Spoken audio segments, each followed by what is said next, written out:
Hello, hello, and welcome back to Night Shift with Andrea Up Late. I am joined tonight, as always, by my trusty sidekick, retired Homicide Lieutenant Brian Sanders. Brian, how you doing?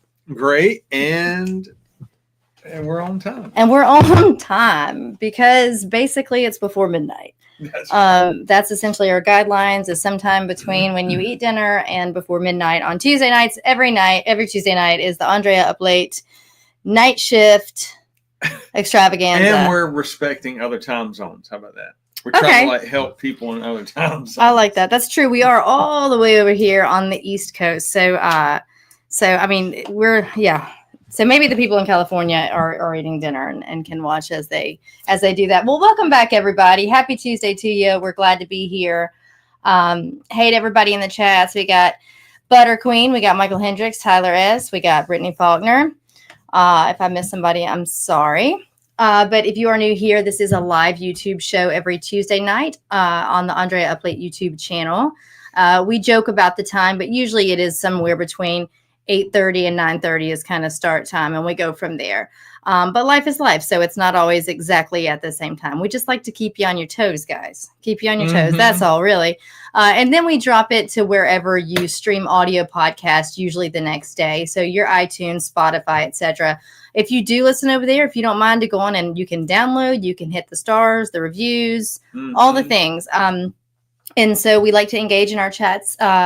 We say it every week, but kind of at the beginning of the show, you can hop on YouTube, log in with your email that was assigned to you at birth, a little password of your own choosing, and then you can chat with us here during the cases that we present. You can ask questions, etc.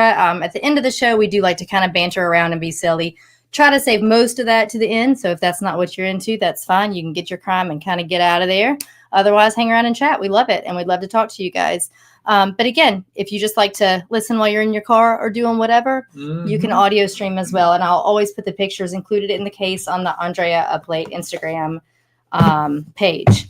So tonight, we're not really going to do a lot of preamble, prior sentences excluded, but we do have latest breaking news on the Ellen Greenberg case. If you are not new to her case, then you will know that her family has pushed hard for about 14 years. We've covered this case 3 or 4 times at this point. It's wild. It's beyond just about anything I've seen in terms of circumstances. And when we talk about things, we're quick to say on this show that corruption really doesn't exist as much as people tend to think that it does.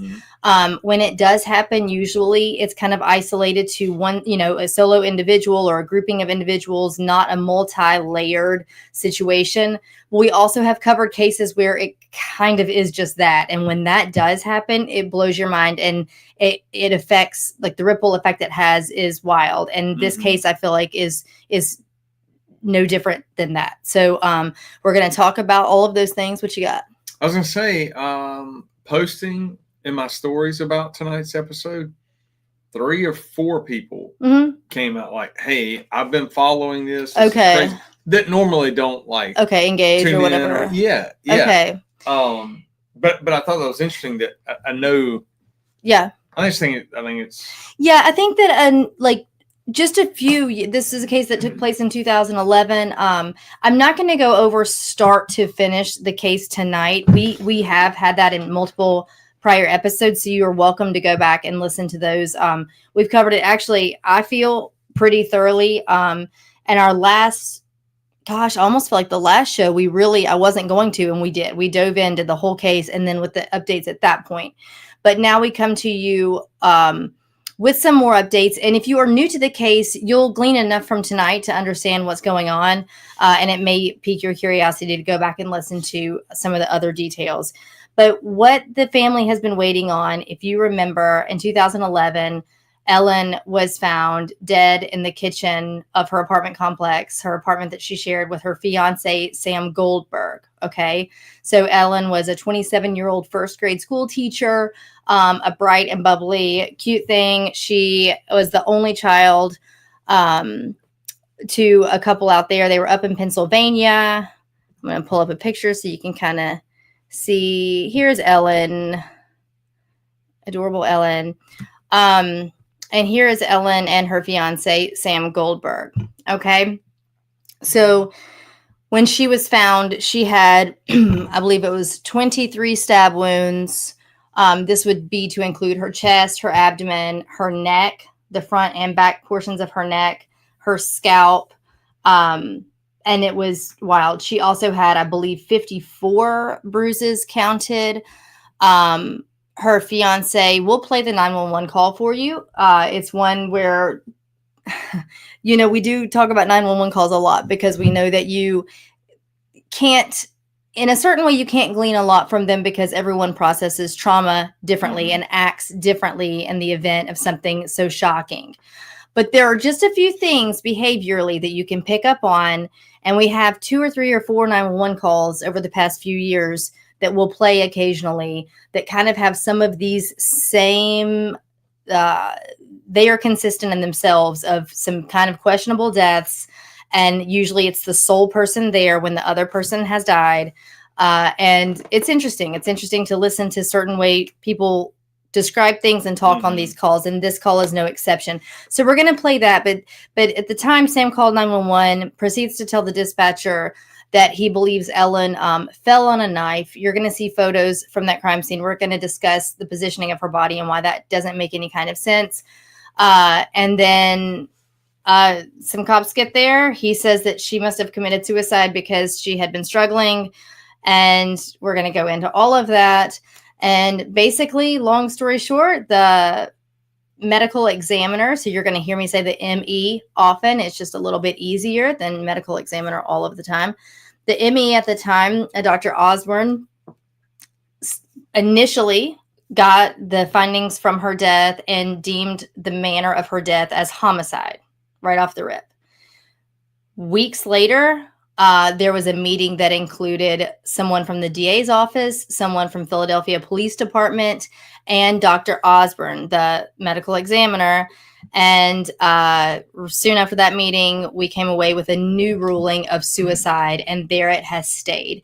As you can imagine, this caused speculation throughout. We have other questionable occurrences within the 24-hour time period of Ellen dying. And then basically we have just the gamut of multiple medical examiners who wind up changing their minds, who will say that her wounds are consistent with homicide. And then finally we'll have a ruling of, or, a manner of death of suicide. And that's where it stays. This goes all the way. Like I said, I already told you who was in that meeting, but the rest of the case does include, at that time, a couple of Philadelphia police officers, definitely the DA's office. You got the medical examiner, and then, which Brian will speak to, but all 3 of those entities kind of have to be on board for anything to take place that's a little questionable that lasts. They all 3 kind of have to be in the same camp there, okay? And then moving forward, it wound up including the AG, the Attorney General's office there in the state of Pennsylvania, who at the time was Josh Shapiro. Josh Shapiro is now the governor of Pennsylvania. Okay, so we're going to run it back through, but what happened most recently, and I've been telling you guys to prepare, but there was a HULU documentary that was put out by Ellen's team, basically her family, the lawyers that represent her estate, the private investigators that have been hired with their by the family. And they've put out it's a 3-part documentary. It's an easy watch in the sense of they did a good job of it. But that came out just about a week ago. And then as of yesterday, Monday, October 13th, we have, as a result of a settlement that we'll talk about that the family filed with the city, we have a new medical examiner's report, and everyone has just been chomping at the bit, waiting to see. And the hopes, of course, were that finally, her family would get a manner of death deemed homicide so they can start to investigate this death. And unfortunately, that's not what happened. The newest medical examiner for the state, let me remind you, this was not an independent investigation. This is a new one by the state,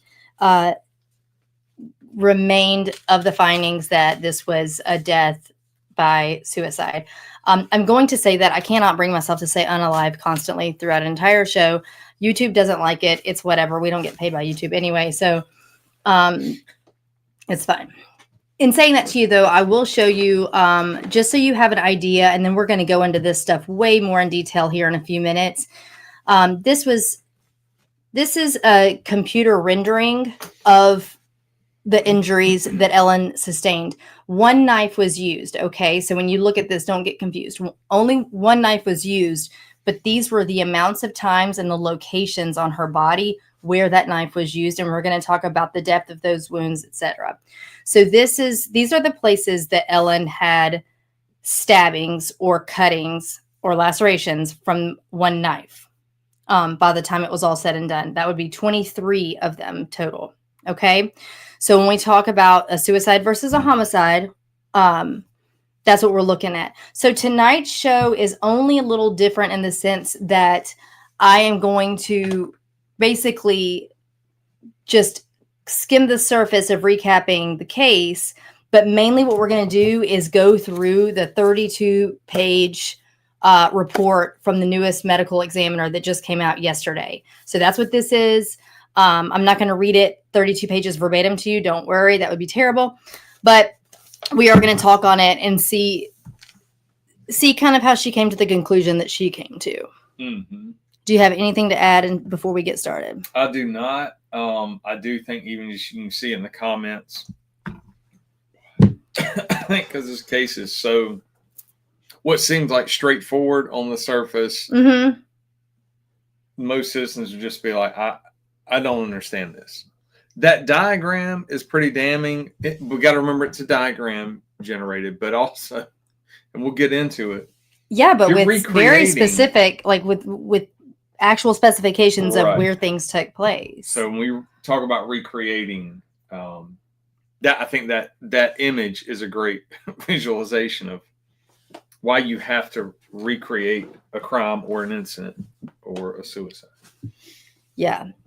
We got a few people commenting on this. Yeah. It's kind of the same idea. People are talking in the chats about the idea of corruption. And, we agree. We're the same way. We don't throw mm-hmm. corruption around lightly. We don't, because it's really not that easy. Yeah. It's not that easy for things to be corrupt throughout. But my goodness, when all the pieces line up, and it can be, then I think that we have a picture like I just showed you ruled a suicide, and 14 years later, well, we're going to talk about it, but I think it's difficult for the state to now change their mind. Mm-hmm. And that because that could implicate a lot of people mm-hmm. who do not necessarily want to be implicated. But let's talk about it. So this event, on Wednesday, January 26, 2011, Ellen was finishing up her day at school. They actually were dismissing early because a blizzard was impending. So the weather was quickly changing. The wind was howling. Snow was coming down, and school let out early. So Ellen leaves school. She sees one of her coworkers in a parking lot, I think at like 1:26 or something. We'll go through some of the timeline, which doesn't account for much until we get her back into her apartment that evening. That's when times matter a little bit more. So Ellen leaves school, fills her car up with gas. It's a bit of an important note, I think, pertaining to this case. So she gets a full tank of gas as you would ahead of a storm, right? Mm-hmm. Not necessarily as you would ahead of suicide, but full tank of gas, gets to her apartment. She's there. She kind of messes around on the computer some. She sends some texts back and forth, some phone calls. We'll talk more specifically about that. Sam gets home from work, and he traveled a decent amount. So they lived in a really nice apartment complex so picture like everything was internal, right? So you walk into like the nice lobby, and then there's someone sitting at a desk down there, a little security guy, and you access the elevators within to get to your apartment. Now, at that time, that apartment complex did not have cameras in the hallways of the building or in the elevators of the building. So we have video footage of Sam kind of coming and going from the lobby and coming and going from the in-house gym that they have there. But we don't have any, like, unfortunately, on the hallway where their apartment would be, because that might tell more of the story that we're missing here. So that's what happened. The way Sam tells it, which he was the sole witness, he was the last person there with Ellen, is that he left to go to the gym downstairs within the apartment complex. He was only gone around 35, 40 minutes. He came back up. When he came up, he could not access his apartment because the latch was closed. Remember this case because we talk about it all the time. Think of if you're in a hotel room and you've got the kind of lock where the latch like sticks out of one part of the door and the other one is that swinging hinge, right? So in theory, those are only supposed to be able to be shut from the inside. So if you're outside of that door and that has been swung shut, you cannot then open the door. We have multiple people, everyone has proven that to be false. You can slam the door so hard from the outside that it can swing shut on the inside. You can use a rubber band, a coat hanger, a credit card, a number of things to fish that open. In fact, I would venture to say it's more difficult to use a coat hanger to unlock certain make and models of cars from the inside if you lock your keys in them than it would be to open that swinging latch from the outside. It's not difficult. It can be done. But the case hinged on that, no pun intended, because everyone said, oh, she was in her apartment alone with that latch shut. Therefore, she had to have inflicted these wounds upon herself because no one else was in the apartment with her. And Sam couldn't have gotten in there because the latch was shut. That's bogus. I mean, we can go in and just throw that out.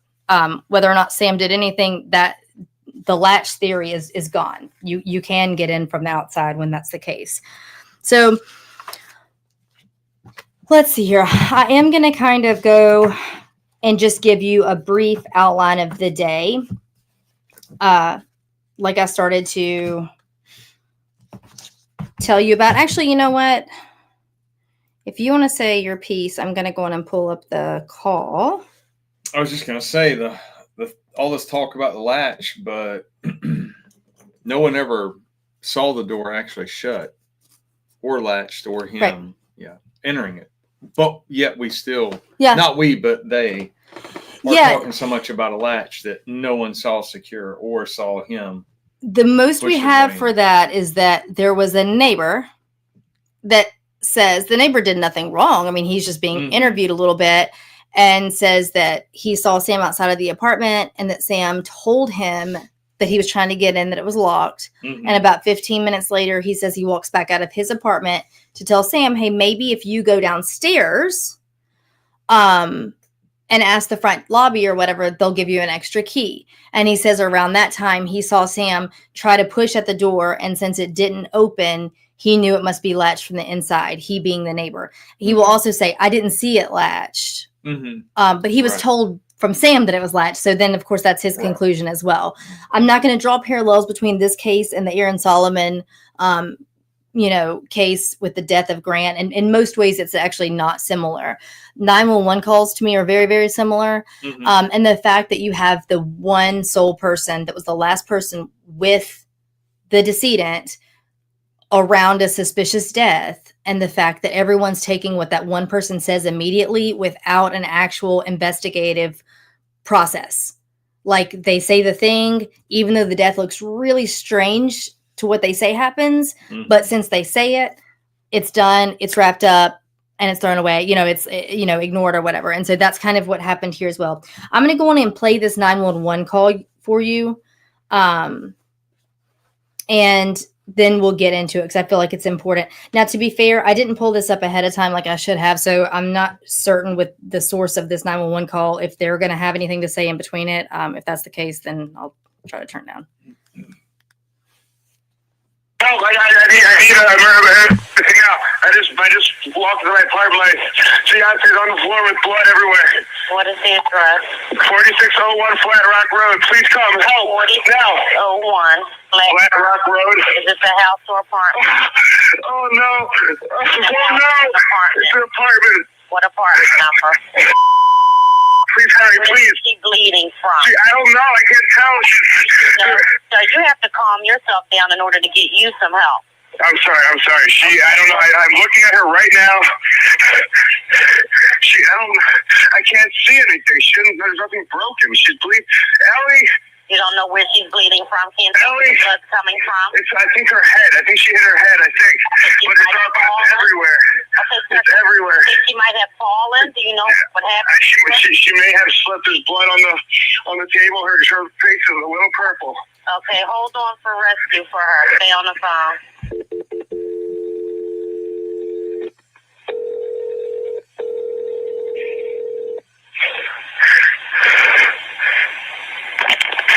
Fire Department 842. What's the address? No, 4601 Flat Rock Road. Please hurry. 4601 Flat Rock. Yes. What's wrong? I went downstairs to go work out. I came back up. The door was latched. My fiance's inside. She wasn't answering. So after about a half hour, I decided to break it down. I see her now just on the floor with blood. She's not responding. Okay, is she breathing? Look at her chest. I need you to calm down. Pay attention to how many times the dispatcher says, look at her chest. Okay, so she just said it once. Look at her chest. I need you to calm down. I need you to look at her chest. It's really. I really don't think she is. Listen to me. Someone's on the way. Look at her chest. Is she flat on her back? She's on her back. So Look at her chest and tell me if it's going up and down, up and down. I don't see her moving. Okay, do you know how to do CPR? I don't. Okay, I can tell you what to do, okay, until they get there. I want you to keep her flat on her. God. Hello? Yeah, hi, okay. Are you willing to do CPR with me over the phone until they get there? I have to, right? Okay, so get her flat on her back, bare her chest, okay? You want to rip her shirt off. Okay? Kneel down by her side. Oh, my God. Ellie, please. Listen, you can't freak out, sir, because you Okay, I'm trying not to. Her shirt won't come off. It's a zipper. Oh, my God. She stabbed herself. Where? She fell with a knife. Oh, no. Her knife's sticking out. What? There's a knife sticking out of her heart. Oh, she stabbed herself? I guess so. I don't know where she fell on it. I don't know. Okay, well, don't touch it. Okay, so I just let her down here now. I mean, what do I do? No, I mean, you can't. If the knife is at her chest, it's going to be kind of hard for you to do CPR at this time. Oh, no. Oh, my goodness. Okay. Police with operator. 277. Is someone coming here? Yes, they are. You said 4601 Flat Rock, right? Yes. Okay, someone's on the way. And the knife is still inside? Wait, so what? The knife is still inside of her? Yes, I didn't take it out. Is it her chest or what area? It's in her chest. It looks like it's right in her heart. Okay, someone's on the way out there. Okay, just get. Oh my God! Oh my God! How old is she? She's 27. 27, and there's no sign of life at all. No, please don't be. What? Pinch her under her arm and tell me if she responds to pain. Ellie. She's not. Her arm and her hands are still warm. I don't know what that means, but there's blood everywhere. I mean. I know, but you can't. And the knife is still inside of her. How far? Can you see how far it went in? It looks pretty deep. Okay. It looks 3 inches. It's a long knife. Don't touch it again. It was deep. It was deep. In fact, it was in her chest about 8 centimeters, which is about 3.6 inches deep. So it was actually all the way into her chest to the handle. Okay. So that's the 911 call heard around the world, if you will. What's the, I mean, if you want to categorize it, what's the first thing that sticks out to you there? One, he I don't know how long it takes him, probably 15 seconds to get to actually say why he's calling 911. Yeah. Which is almost the opposite of what most people do. You hear enough 911 calls, especially when there is someone who should be right in front of them, bleeding, knife in chest, whatever. Usually that's one of the first things they say. They're in front of me, whatever. They usually paint the picture. Mm-hmm. Not everybody screams and yells. Not everybody cries because people go into shock. But usually the pattern is that's why they're calling 911. People that call and stage things and are suspects try to almost get their alibi out in the first few seconds of what they were doing to try to lay the scene. Mm-hmm. I also think psychologically they don't want to have to get to that point of talking about the actual injuries that they have caused. Well, and the second they do, they're going to have company. Yes. Mm-hmm. So, but that's the screaming red flags to me is the how long it took for him to actually get to what was going on. He really never elevates, and you know how it is. You meet some people and they stay flat. She says calm down, I think out of habit. Yeah. He's acting, I mean, you know, he's breathing heavier and his voice is getting a little higher, but nothing that sounds like the excitement or hysteria you would find with finding your fiance the way Ellen looked. And it was not pretty, you guys. So when he says, when I wanted you to pay attention to how many times that she says, you know, look at her chest, look at her chest. It was at least 5 times she does that. One time she says, is it going up and down? So I'm counting that as a look at her chest. Another time she says around her sides, look down around her sides. So in theory, you have Sam kneeling by Ellen, like he says he is. And he's being told multiple times to look at her chest. Is she lying flat on her back? Yes, she is. No, she wasn't. No, she wasn't. She was found with the upper most of her back against the cabinet. Okay. So at least more than the top half of her back against the cabinetry, kind of the corner of the cabinets in the kitchen. It's not a large kitchen, y'all. It's an apartment complex kitchen. Okay. So like she's up against the cabinets, head slumped down. Okay. And legs sprawled out in front of her. Her head slumped down, but her hair is not down. Her hair is not covering that knife. Her hair is pulled back in a ponytail. The only hair in front of her or on her face is her bangs. There is at least 4-inch long knife handle sticking out. He's not wrong when he says it looks like it's right in her heart, and in fact was right in her heart. And the knife handle is sticking out of her chest. I mean, as you can imagine, right? So it's like, you can't see me. I mean, it is like this. So when they're saying, look at her chest, look at her chest, look at her chest. Okay. Is she laying flat? She was not laying flat. And he either wasn't looking at her chest or did a really, really bad job acting, because then you hear, oh, look, oh, it's a knife. She must have fallen on a knife. She stabbed herself. She fell on her knife. He never put her flat, though, did he? No. So he didn't do CPR. The picture was right. But never even getting to that stick. Because I think she tells him, you got to lay her flat. Oh, yeah. She said, is she laying flat? I think the dispatcher said, is she laying flat? And he says, I'm not sure if he even says yes. I think he says yes one time. Either way, she says, okay, lay her flat. And the whole idea is he's going to unzip, which you don't unzip a jacket to do CPR. You just do CPR. But Ellen was wearing like, tank top, t-shirt, zip up hoodie. Okay. So when he says, oh, I can't lift her shirt, it's a zipper. And that's another thing. I mean, again, but a zipper does not impede CPR. So when she says, you're going to have to do CPR, or can you do CPR? And he said, I guess I have to, right? And then he proceeds to then fumble with in his words, unzipping a jacket, to where he then says, oh, look, oh, a knife. So that's the call. Let's get into it, or else we're going to do this for the next several years. So at that time, the fire department arrives first, and then they even say to the front desk people, when they said something about what's going on, do we need to call anyone? They said, we don't need an ambulance. We need a homicide team. That was their first response. And then patrol units get on board. Again, remember there was a blizzard in effect. By then it was already massively affecting the roads.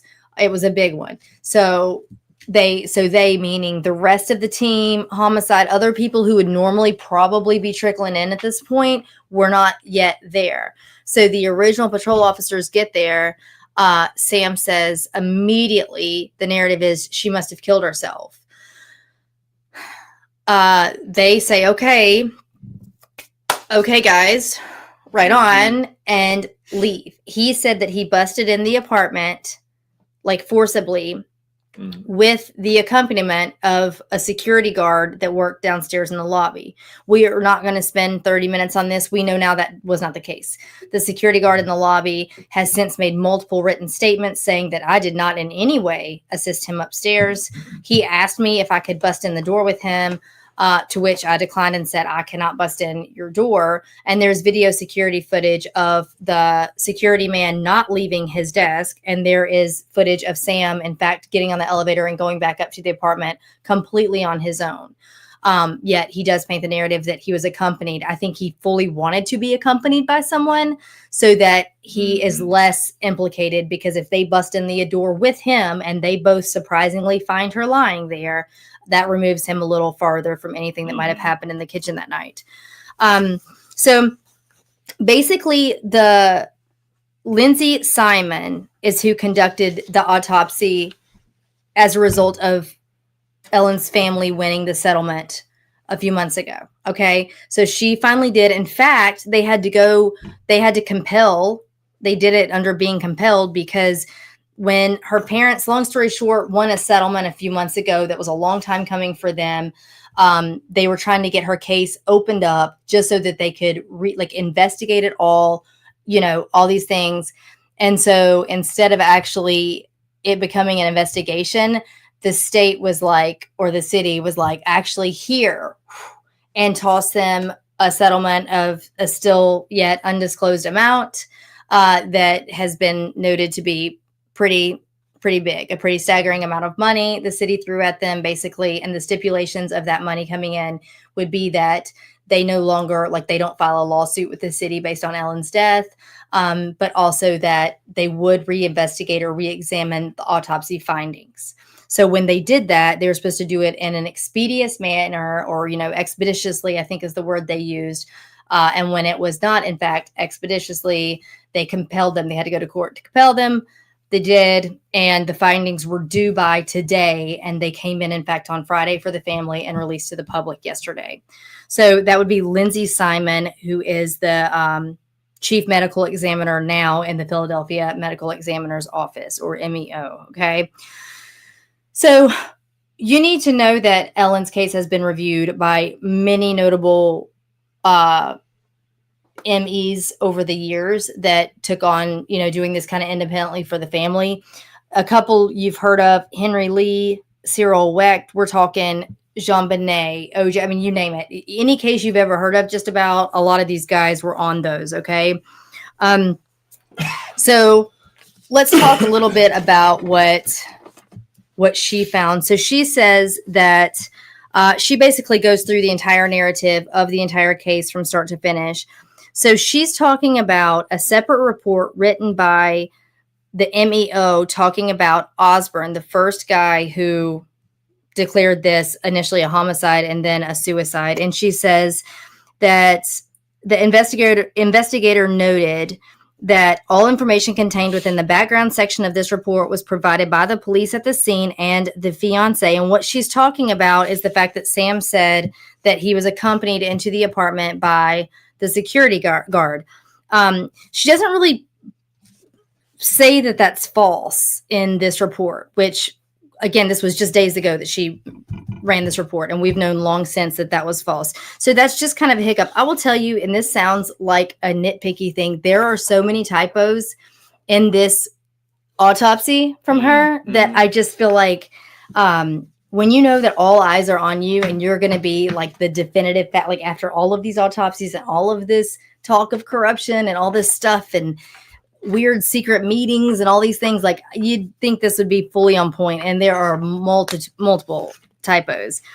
So I'm gonna not read you all of the little details here on the timeline. That's really kind of moot at this point. But so she has a section in here called a summary of the autopsy report. And so what she's doing is in theory trying to come to her own findings, but like really trying to compare and contrast over previous findings, mainly with Dr. Osborne. So she says the remains of Ellen Greenberg were examined at the MEO on 1/27/11 by Dr. Marlon Osborne, with the examination starting at approximately 9 a.m. So this would be the morning after Ellen died. So at the time, Ellen weighed 136 pounds and was 5'7". The final autopsy report, printed on 4/4/11, so months later, was signed by Dr. Osborne, and the signature appears to be undersigned to match both the original death certificate filed by him on the 27th of January and the amended one, just meaning that he did the one that said homicide, and then he also did the one that said suicide. His autopsy report was notable for 20 stab wounds. We've learned since that actually he was missing 3. There were 23 stab wounds to her chest, abdomen, posterior scalp, and neck.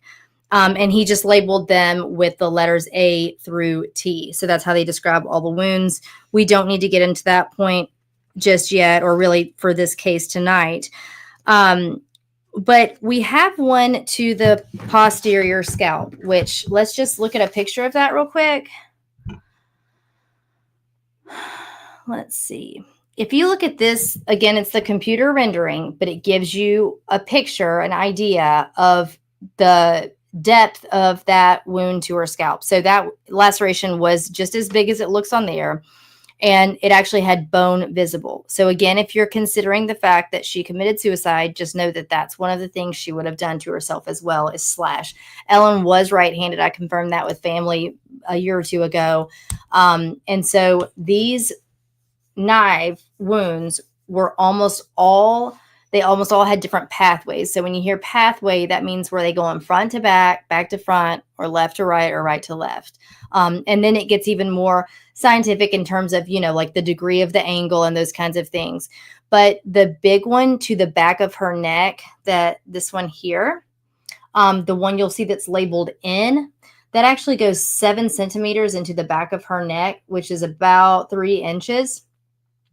That knife wound there is actually just left of midline, and it is going left to right in orientation. So if she's right-handed, she's already got blood all over her hand and a slippery knife. We've done it a million times when we talk about this. She is getting that up and over the back of her neck to the left of center, and then aiming it back toward the right side of her body to put it in 3 inches. And that wasn't the one that killed her. Okay, so she kept on after that. So that's when they get into debating whether or not it actually severed any of the dura, meaning like the tissue there in the back of the brain. The cerebellum was injured. The part of the spinal cord had been cut from this. Yet, evidently, she was to go on and continue to stab herself and then move back around to the front of herself to finally get that one that's going to be labeled. I don't think they actually have it labeled on here, but it's going to be the one above H. You can see the actual, what they render as the blade into the inside of the body. That one severed her aortic arch, and it filled her heart up with blood and the inside chest cavity with blood. That would be the knife that's sticking out when Sam calls 911 and says, "Oh, look, a knife." That's what it looks like sticking out of her, but he didn't see it for about a solid, gosh, I think it was like 2 minutes of phone call maybe or more before, and multiple times of them saying, "Look at her chest." So as we're kind of going over a little bit of these findings, and again, this isn't a head to toe. We're not doing all of that tonight because we've done it multiple times, but this is just to look at her comparison and otherwise to the first one. So check this out. We talked about the ones to the back of her neck. So the depth of penetration on in, that would be the one on the left, right? I told you it was about 3.6 inches in, but it was not fatal. So it says that there was an associated subarachnoid hemorrhage of the cerebellum. That just means that blood came out around the bottom of the brain. And then T, the one to the right there, that actually caused a defect of what's called the nuchal ligament. Excuse me. I'm not going to get super science on you right now, but what that ligament does actually is it's crucial in supporting the head.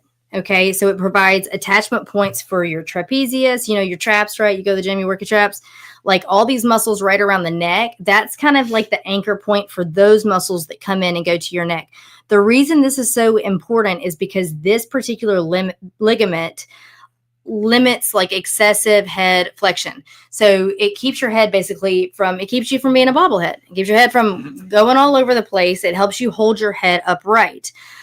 So think about what's going to happen if that's perforated by a knife. Mm-hmm. And then she's expected to have pulled it back out and continued if, and in fact, she's not completely paralyzed now. Mm-hmm. At the very least, her head would not really be supported, but she's going to go around and start stabbing her abdomen and her chest, right? Mm-hmm. Also, the orientation I told you was a little problematic because it was left to right and she was right-handed. That doesn't make a whole lot of sense either. So then we have a report of examination, and she talks about the description of the stab wound T, where a neuropathologist, Dr. Lucy Rourke, examined the spinal cord and said that there was no defect of the spinal cord. Here's the deal. There was. Multiple doctors have since examined all of this stuff. But my concern here is that this medical examiner does not seem to really be providing an independent, like her own investigation. She is, but she's really more drawing a bridge and trying to be on the investigative side of things rather than the medical side of things, which isn't her job. And that's what we're going to ask Brian about here in just a little bit. So she says, in general, the undersigned, whenever she says the undersigned, she is, of course, referring to herself, right? Because when this is all said and done, she signs off on this document. So she says the undersigned agrees with the findings documented in the autopsy report. However, there are omissions and errors regarding the documented injuries in the autopsy report that require attention. She's not wrong. Dr. Osborne missed a lot of things on the first one. Even when he ruled it homicide, he still missed a lot of the injuries. So she says Dr. Osborne documented and described a total of 20 stab and incised wounds in his final autopsy report, which appears to correspond with notes taken by Dr. Osborne during the autopsy. But then we realized, of course, there were 3 more stab wounds. He initially notes, I think, 11 bruises. She finds a few more. Guess what, guys? They still together don't even find half of them. Let me show you what Ellen's body looked like. All the yellow circles here are bruises. So this is completely separate from any of the stab or knife wounds, okay? She has bruises to both wrists, her upper arm, her neck. Her forehead one was actually pretty large. It's hard to tell here.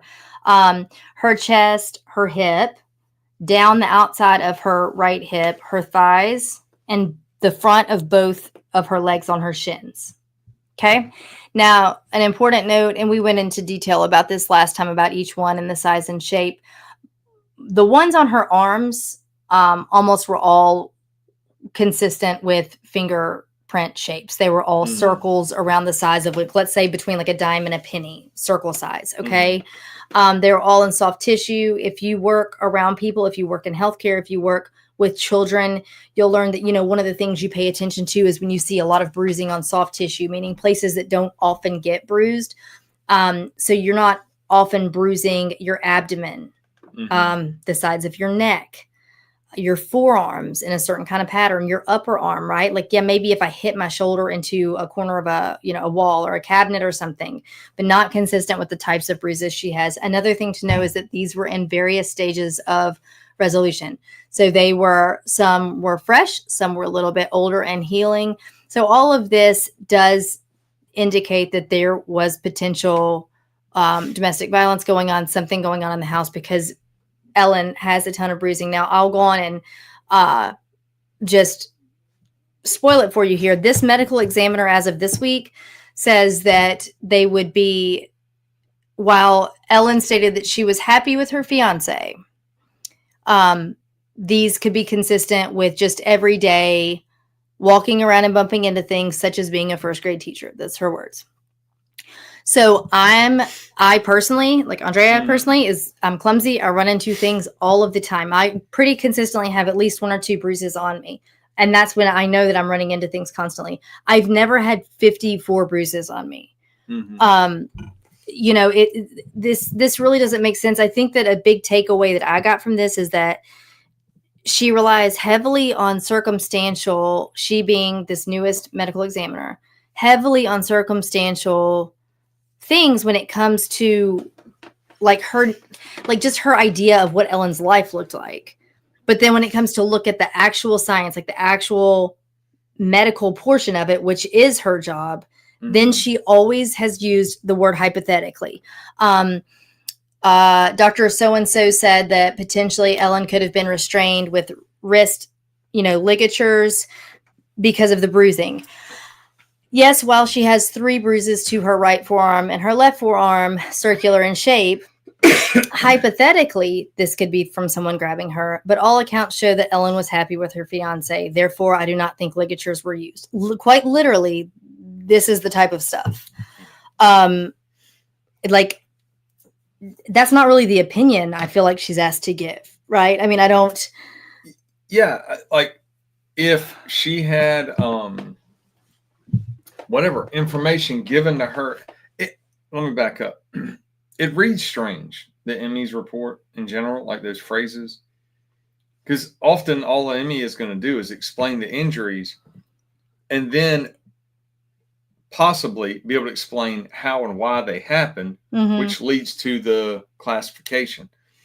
So something like that may say, whatever, documented 12 bruises, officers on scene advised she, whatever, worked out CrossFit and was known for jumping up and down, whatever. So now I can explain those. And that's right. All. And if anything, they might put that in a report and then that's it. You don't necessarily, I don't know. The hypotheticals, like you're saying, are almost like backwards.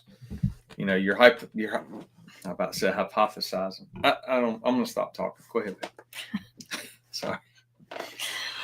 Michael Hendricks told me to blink if I need help. So let me go back. Let me show you her forearm. This picture didn't come out for a while. And it's disturbing. So this one is not a computer rendering. This is Ellen's actual forearm at the time of the autopsy, but you can see an idea of some of the bruising there. So you can see a dark purplish bruise on the inside of her wrist, but if you look closely behind that are two what look like newer bruises in like kind of the bluish hue behind there. Okay. Oof. I mean, I'm glad that Ellen said she was happy with Sam, you know, like I hope she was, but that's all the Emmy is going off of is that she didn't have any reports of Ellen having any trouble. But how often in these situations do people not know? Often. Right. And this is also wintertime, guys, in Pennsylvania. She wasn't wearing tank tops to work. You know, that was another thing the Emmy said was that none of her coworkers, you know, mentioned ever having seen her like try to cover up bruises or things like that. Well, she's like wearing sweaters. It's freezing. Like there was a blizzard this particular day, right? So she goes on to say that the described internal injuries associated with stab wound E, so she's just again referencing different wounds, completely correspond with the photographic documentation. There were no reported perforations of the pericardium or its contents. So this is where I'll give her this credit, is kind of going against what Dr. Osborne said in the sense that he didn't even report the fact that there was 120 milliliters of blood in her chest cavity. Her heart filled with blood, her chest filled with blood. Her aortic arch was severed. And so she's saying like, oh, no, like that did happen. It was severed. This was actually the fatal wound. It appears based on photographs that this stab wound resulted in penetration of the right lung as well. So that's going to be where we're looking at. This one can show you a little bit more about where the knives go in. So on stab wound N, that would be the back of the neck one. It says it's best seen on photos of the brain taken after formalin fixation. What that means is once once this has been put in formaldehyde, you can then put these like slides under the microscope and kind of see some things a little bit better. But they talk about like a subarachnoid hemorrhage, just basically how that knife to the back went in very deep and would have, in theory, rendered her completely incapable of doing anything else. She would have been fully like just on the ground. Okay. Before I forget though, and I know that we've discussed this and I say every time we're not going to do it from start to finish and we won't, but what you need to know is that Sam called his cousin and his uncle and received a call back from one of them at the same time as he was calling 911. So actually prior to calling 911, he spoke with his uncle on the phone. At the time, Sam's uncle worked as what they called the judge of judges. Like his particular title was not that, but that was essentially his job. He was on a committee in Philadelphia to basically, if a judge is coming up against any issues or anything with their licensure, with their whatever, he then sits and has discernment on these cases of other judges. This man was tied politically very, very strongly throughout law enforcement and politics, all in Pennsylvania. So this was who we're talking about, was Sam Goldberg's uncle. Okay. The day after Ellen, so this was like the evening of the 10th, of the 26th, right? Yeah. On the evening of the 26th, the next day, Sam's uncle calls the apartment complex, gets there and requests to go inside because he wants to get some of Ellen's belongings for Sam. He said, I think at the time that he was going to get some funeral clothes for Sam. This was the next day, guys. Mm-hmm. This wasn't her mom coming to get these things. This was Sam's uncle. Okay. So the apartment manager at the time didn't feel super comfortable with this. So she called the police to say, hey, this guy's wanting to come get these things. Is that okay? And they said, yeah, it was a suicide. Like, we're done with it. We're not holding the scene, which would be true in a normal suicide if that was the case. But they said, we're not holding the scene. And so she was like, so they give her the number of a crime scene cleanup company.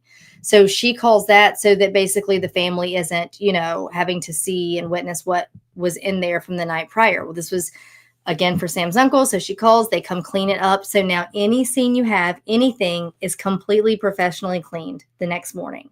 Okay. Mm-hmm. So then his uncle comes. She did have the forefront or the frame of mind to take a video of the apartment before he walked through. And she said her reasoning for that was because she didn't want, this strange man she doesn't know is coming in the apartment. And so she just wants to make sure nothing's taken or, misplaced or whatever.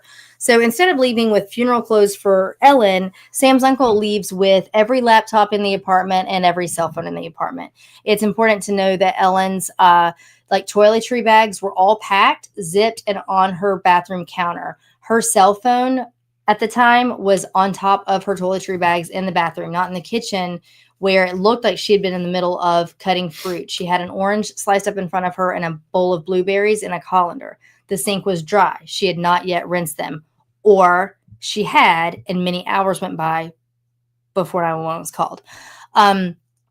So Uncle gets all of the electronics. So what happens is then the next day, the ME does the autopsy and decides and deems it as a homicide. So then the cops are like, oh, okay, now we've got to start an investigation. Oh, now the apartment has been professionally cleaned. Oh, wait, now we've got to retrieve these electronics back from Sam's uncle so we can start going through, and dump these forensically. So they get the laptops back.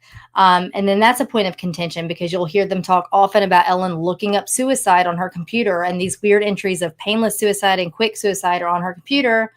But this was out of her hands for a while, quite literally in his uncle's hands. So why did he call his uncle before he called 911? So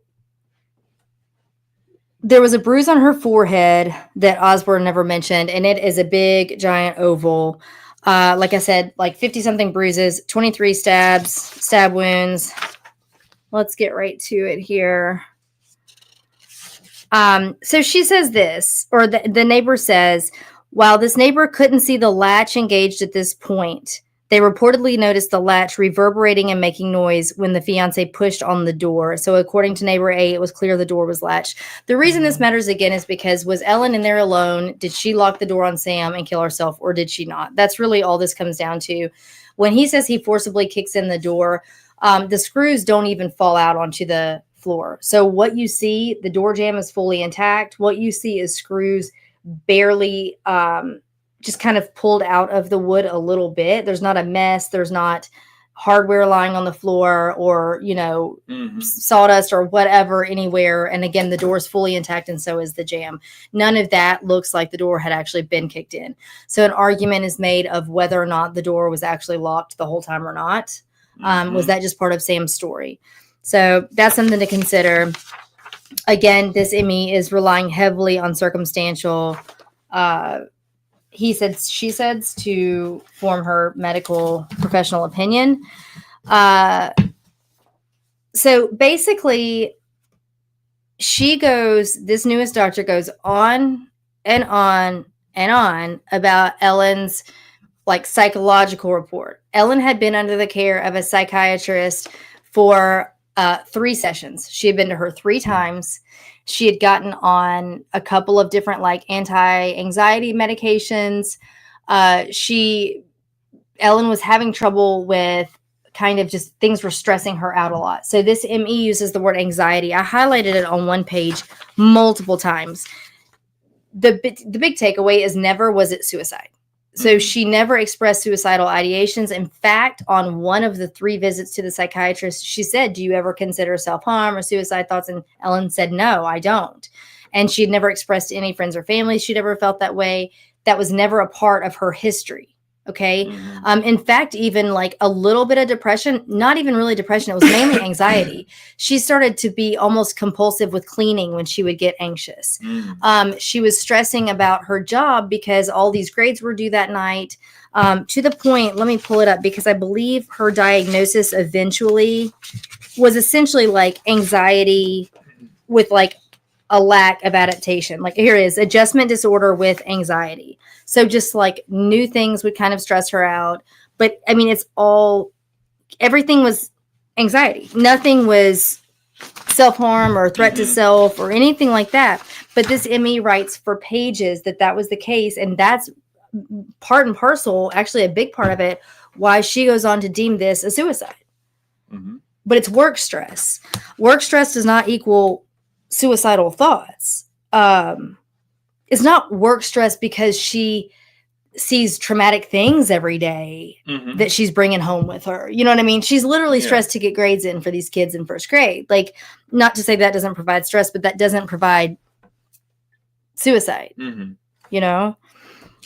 Do you have anything you want to touch on? Just that if you're not you, but if they're going down the path of suicide in this manner, it's about to say inexplicable, but it really is, in the sense that if someone uses a knife to commit suicide, then 9 times out of 10 it's going to be like we've talked about in the past, but you're going after vital organs potentially, or severing veins, that sort of thing.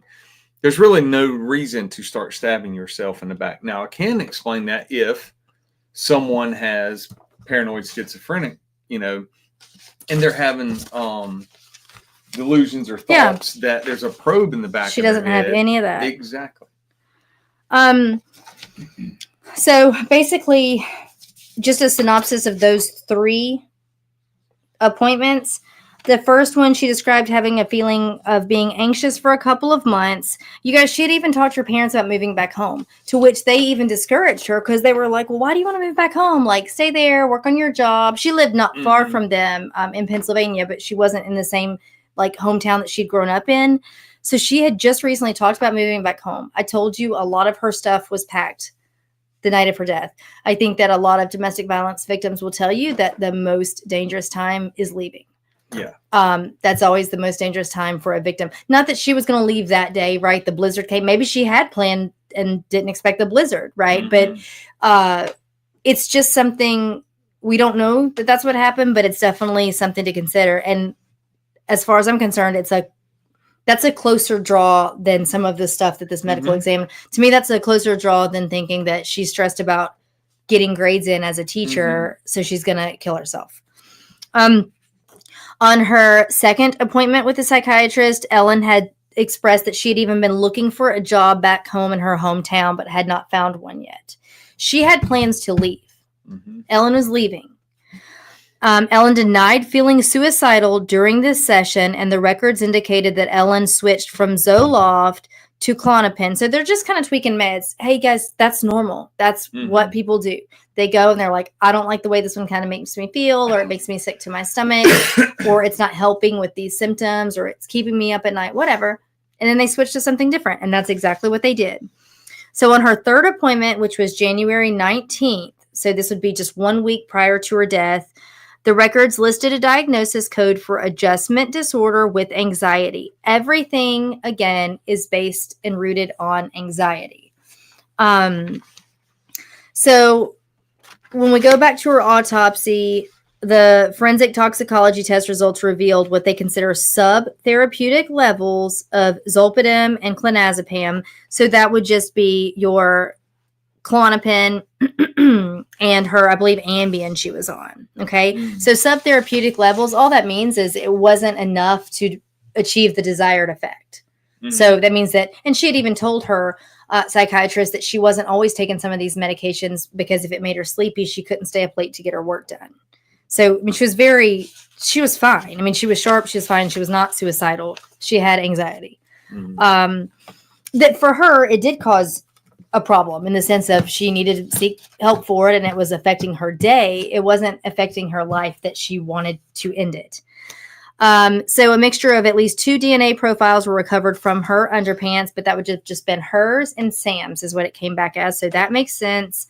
So only her prints were found on the knife. So okay, homicide lieutenant, if not for, I feel like this isn't rocket science, right? So if she did not commit suicide, why would it be that only her fingerprints were found on the knife? Did you say if she did not? How'd you word that? Yeah, if she didn't. Okay, if she did not commit suicide. Yeah, why was it only hers? Because maybe... I was thinking... Suicide? I mean, I was thinking he just maybe put her hand on the knife, right? Like he put her prints on the knife? Yeah, or they could have been in there because she was... she uses the... But his weren't, I guess is my point. So if I guess he could have had a glove on. I don't think so. I think this was a little more sporadic than that. But he called his uncle before he called 911. So I think the thought generally is that maybe he got some pointers before letting everyone else know what was going on. And I would want to know where the fingerprints were, though. Yeah. You tell me the fingerprints are on the blade and there's no prints on the like the handle. Yeah. I'm going to be like, cool. I'll take that into consideration. But yeah. So, again, they have these laptops. I'm not going to get into all of that. But let me tell you, this is what you need to hear. This is what some of the prior independent, very, very experienced MEs over the years poured over her autopsy results, the pictures, all the things, and came to this. So, Cyril Wecht, I think he died not too long ago, right? And he was 1,000,000 years old by the time he died, but he had a career of, an insane career. In fact, go back and look at his actual just like biography, like his life story growing up is wild, but he's a cool cat. So his notes on this were that suicides by stabbing rarely have multiple stab wounds. The wounds to the posterior neck, so the back of her neck and head, are unlikely to be from suicide. Suicides may have cuts or tentative stabbings to see if it hurts or to work up courage. Suicides usually only have one significant wound, most likely to the chest. And he's saying specifically if the suicide was committed using a knife. So he says no prior indication of suicidal ideation to family, friends, coworkers, or the psychiatrist. And they rarely stab themselves through their clothing. We talked about this at length the last time we discussed this case. Oftentimes people don't have any clothes on or they lift their clothing. For whatever reason it is, they don't stab through their clothing most of the time. Much less in this manner. So he says final conclusion from the report is based upon a reasonable degree of medical certainty. The manner of death of Ellen Greenberg is strongly suspicious of homicide. So then we have one where Dr. Wayne Ross in 2016 writes a letter saying that it is my opinion to a reasonable degree of medical certainty the manner of death is homicide. We have another one by Wayne Ross in 2017 saying a stab wound penetrated the skull cavity, cranial nerves, and brain. This would have caused severe pain, cranial nerve dysfunction, and any number of findings of brain injury. There are fingernail marks on the front of her neck. I haven't shown you her neck yet, and I'm about to do that. There are multiple bruises under her neck and in the strap muscles over the right side of the neck. Those are the muscles that kind of come in like almost like a V toward your voice box or your larynx, okay? The findings of the neck are evidence of strangulation and are compatible with manual strangulation. There is actually internally hemorrhaging within the strap muscle. So there was bruising on the outside skin of her neck that you could see, and internally there was hemorrhaging within that muscle. That doesn't happen on its own, and it happened in a place where there were not stab wounds. It happened under where you could see visible bruising to her neck. So let me show you what her neck looked like so you can have an idea. So this is her actual neck. Again, okay, this is not the computer rendering. You can see to the right and to the left what looks to be consistent with bruising. This would be right over the strap muscles, and this is also where she had the hemorrhaging internally there in the muscle. There are also finger marks. This is a tough picture in the sense that it's kind of really close up, and it's hard to kind of see exactly what you're looking at there, but there were fingernail marks there as well. Often if you see fingernail marks on someone that also has bruising of the neck, it's because the person themselves is trying to get the hands of whoever is strangling them or the ligature or whatever it is off of their neck. And so it's usually their own fingernail marks on the neck. Would that be right? Mm-hmm. Yes. So, let's take it a different way, because we don't have a lot of investigators or detectives of note in all of this, right? We have a lot of opinions of prior medical examiners, and then we have like the story that this newest one kind of made.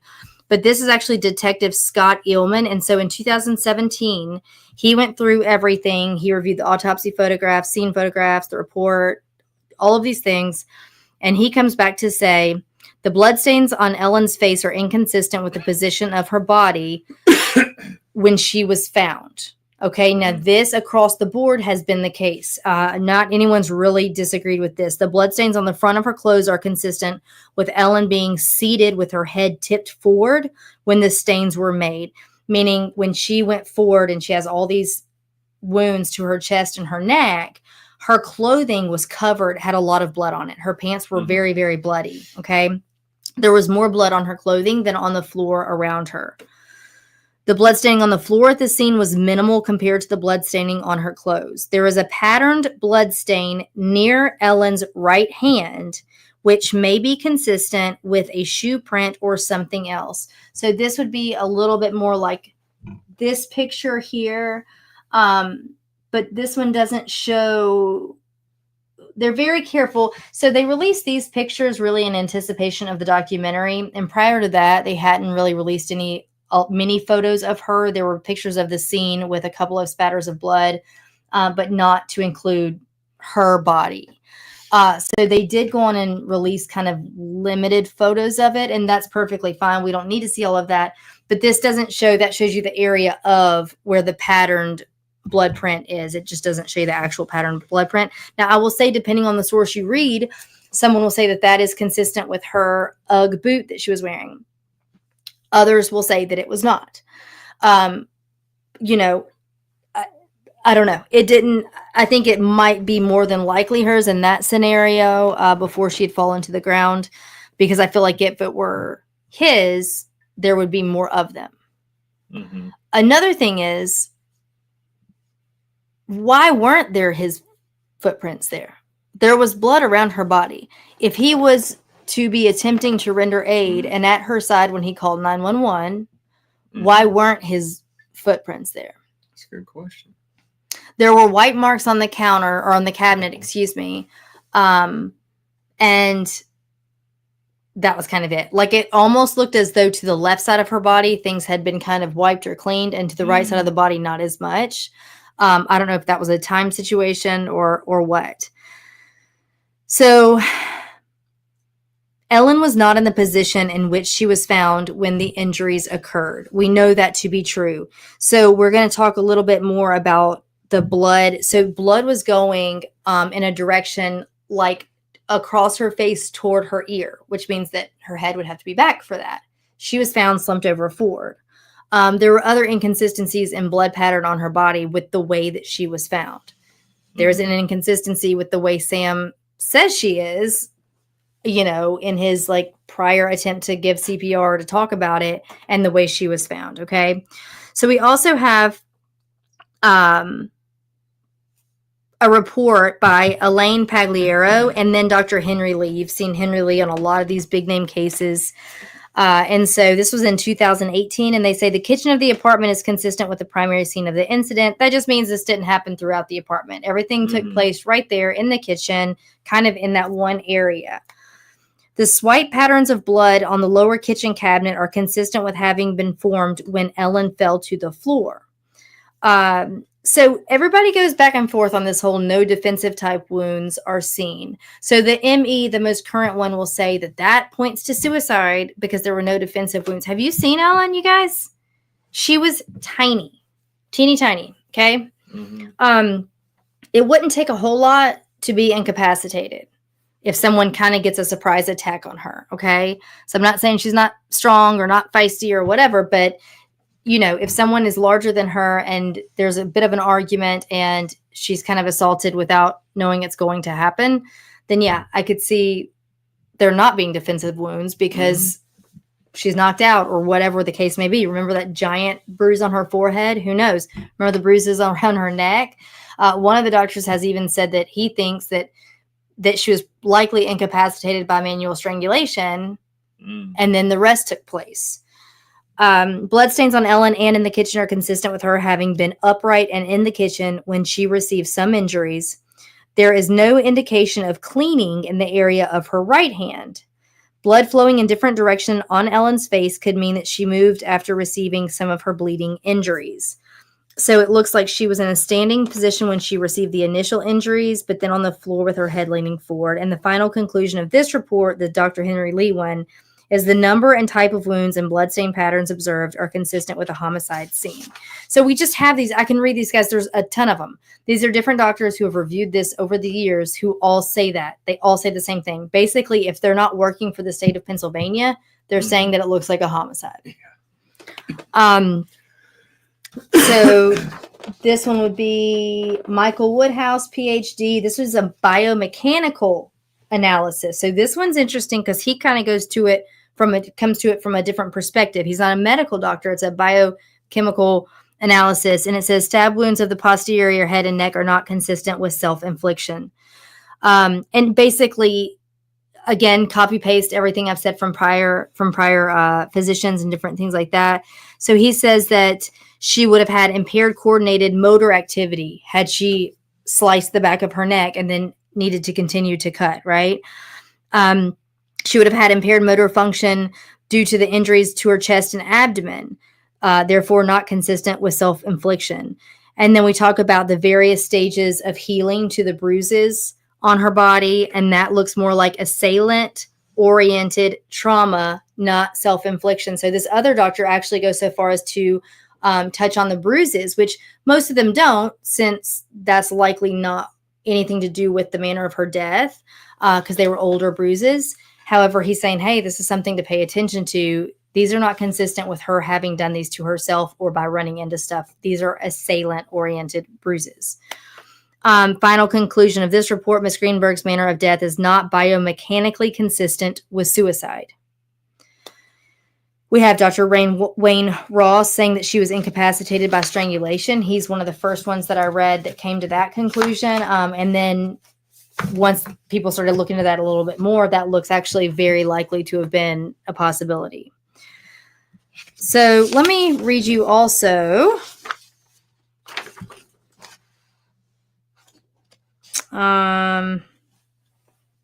Let's see here, you guys. Am I boring you with all this stuff? It's so much. All the circumstantial stuff. Let me see here if I got past. I'm taking her notes and making my notes. Here we go. Do you have anything you want to add? I was just going to say, that's why we harp on recreating a crime scene. Which, like that, the fancy term for basically, I guess, akin to body parts. Moving these angles. And that's what we've said. Like, if you see the crime scene, you see how the decedent is in the natural state where it comes to rest and the surrounding area, and then you have to reenact it.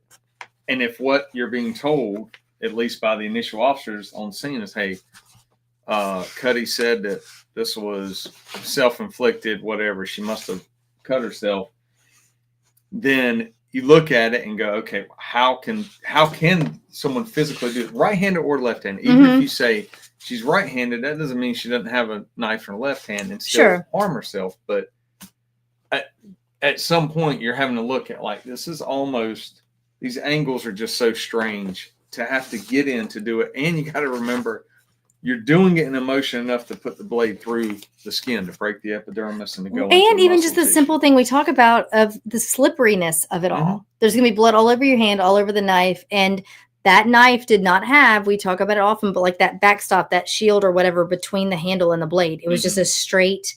So it's very likely, particularly if you're severing your own spinal cord, that you may not do such a great job of holding on to that slippery knife. And it takes force, by the way, to insert that knife 4 inches into your body multiple times. Okay. So when we were talking about the idea of potential like manual strangulation to incapacitate her, So it says that Dr. Wayne Ross opined that Ellen was physically incapacitated by the binding of her wrist. So this is where the ME gets into her kind of speculation that to me is a little much. She says it's the opinion of the undersigned, again, that would be herself, that the round contusion on Ellen's forearms are not consistent with binding by ligature. Now, look, she's not talking about these bruises that we know are there. She's actually, what she should be talking about is there are more like straight line things that look like they could be ligature marks, okay? But she says the round contusions on her forearms are not consistent with binding by a ligature, while the shape of the contusions on her forearms could hypothetically be caused by fingers. The undersigned only identified 3 contusions on the right forearm and 3 on the left, which would indicate an incomplete grip on the forearms. Why does she have them at all? Like, why does she have bruising, 3 circular bruises to each forearm at all? Maybe that's not from the time that she died, but does that not point toward something? I mean, she's got them. She was grabbed somehow. Dr. Wayne Ross also opined that Ellen was incapacitated by strangulation. Boy, her conjecture, I will tell you, it's wild. The 2 extremely small contusions on the anterior, so the front and right side of her neck, could hypothetically be caused by fingers. Here we go again. Hypothetically. However, they are not in anatomic locations that would compress the blood vessels of the neck, and there was no petechiae, we're going to go over this, on Ellen's face or conjunctiva, nor were there fractures of her hyoid bone or larynx. Okay, very quickly. Number one, maybe it was or maybe it wasn't finger marks on her neck, but I will point to you to the fact that this ME, every time it comes down to actual bruising or actual like medical science, she says hypothetically. She's coming at this from a very defensive standpoint of it's almost as though she's coming to prove that it's suicide rather than look at it openly and make a determination. Yeah. Everything looks like she's erring on it. Well, this is why it has to be suicide from the get-go. Okay. I didn't like that. And it did feel, it didn't feel objective to me at all. Now, listen, she knows this. She should. She's a doctor. This is her study. This is her area of expertise. But when she talks about what could be, hypothetically, they could be fingerprints. This poor woman has round-shaped bruises all over her entire body. When she talks about the neck, she's saying that she doesn't think that this could be consistent with manual strangulation because Ellen didn't have what's called petechiae to her conjunctiva. That just means she didn't have red spots in the white of her eyes. Okay. A lot of times when you're strangled, that's what you're going to see. That's kind of one of the big indicators that someone was suffocated or strangled. It's strain in your body as you're trying to breathe, basically. Okay. Listen to this though. I looked these numbers up, and I remember doing this last time as well because I want to make sure I'm coming to you with the right stuff. But in cases of fatal manual strangulation, meaning if you think that if someone dies from being strangled, petechiae is a very common finding occurring in 75 to 95% of cases. Okay. Well, we don't think that Ellen died from being strangled. We think that maybe she was incapacitated from the strangulation. Okay. So if strangulation is happening just until someone is subdued and they don't actually die from it, they just pass out, petechiae actually occurs in only about 4% of cases. So it would make sense that Ellen wouldn't have it. This does not rule out manual strangulation for Ellen. Okay. Now, another thing we talk about often is that hyoid bone. It's that weird little floaty bone. It kind of floats in there in your neck. And so a lot of times in manual strangulation, it can be broken. Here's the deal. When you see that it's broken, it often means that there was manual strangulation. But just because it's not broken does not mean that there wasn't. Okay. So only around 33% of cases of manual strangulation include a fractured hyoid bone. Only about a third of them. So this again does not rule out manual strangulation to incapacitate Ellen. Okay.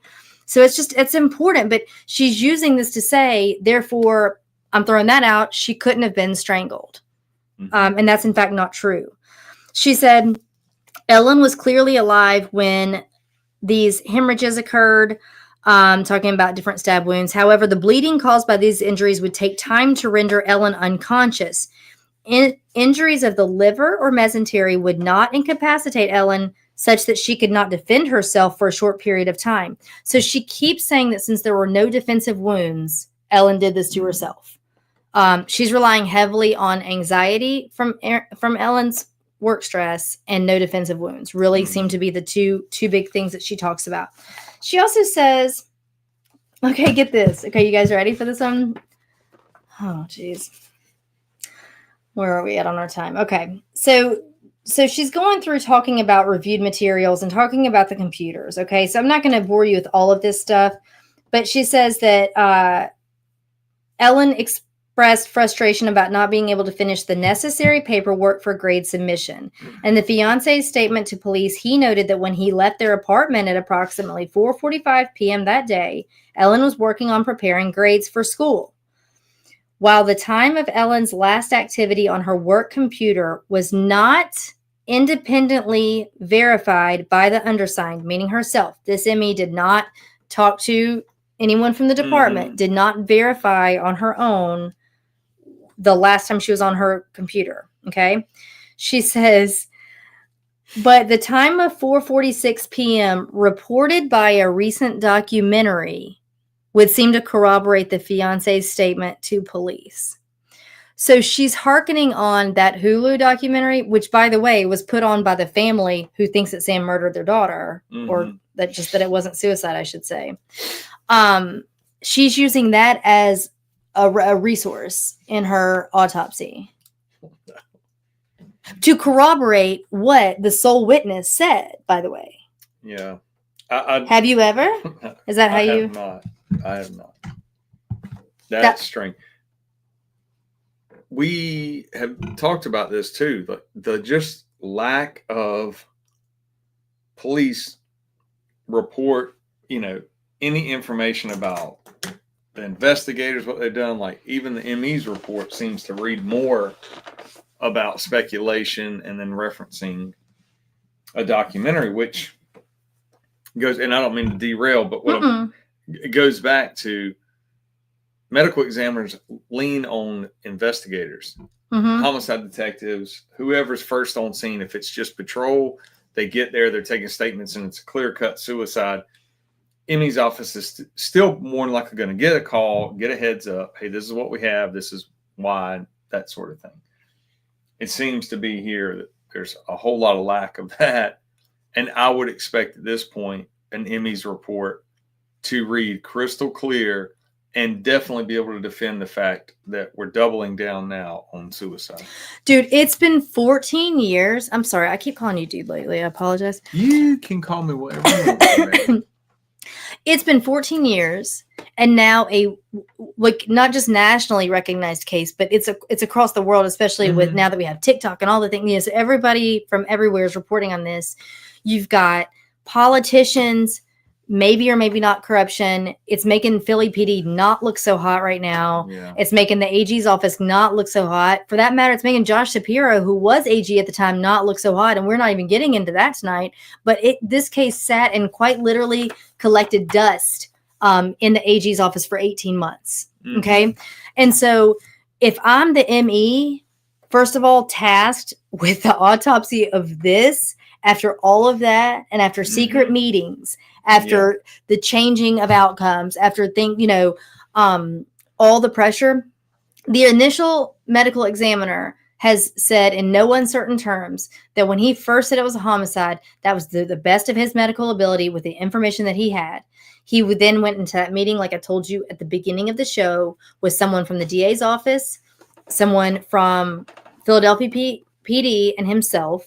Later, we know that the AG's office is involved, but they have that one meeting that no one's talked about. There were no notes. There was no documentation that this meeting ever occurred. They said at the time, he said he's never been called into a meeting like that as a medical examiner, never before and never since. And he has made it no question, publicly and privately, that pressure was applied to have him change that ruling to suicide. And that would have been in April after her January death.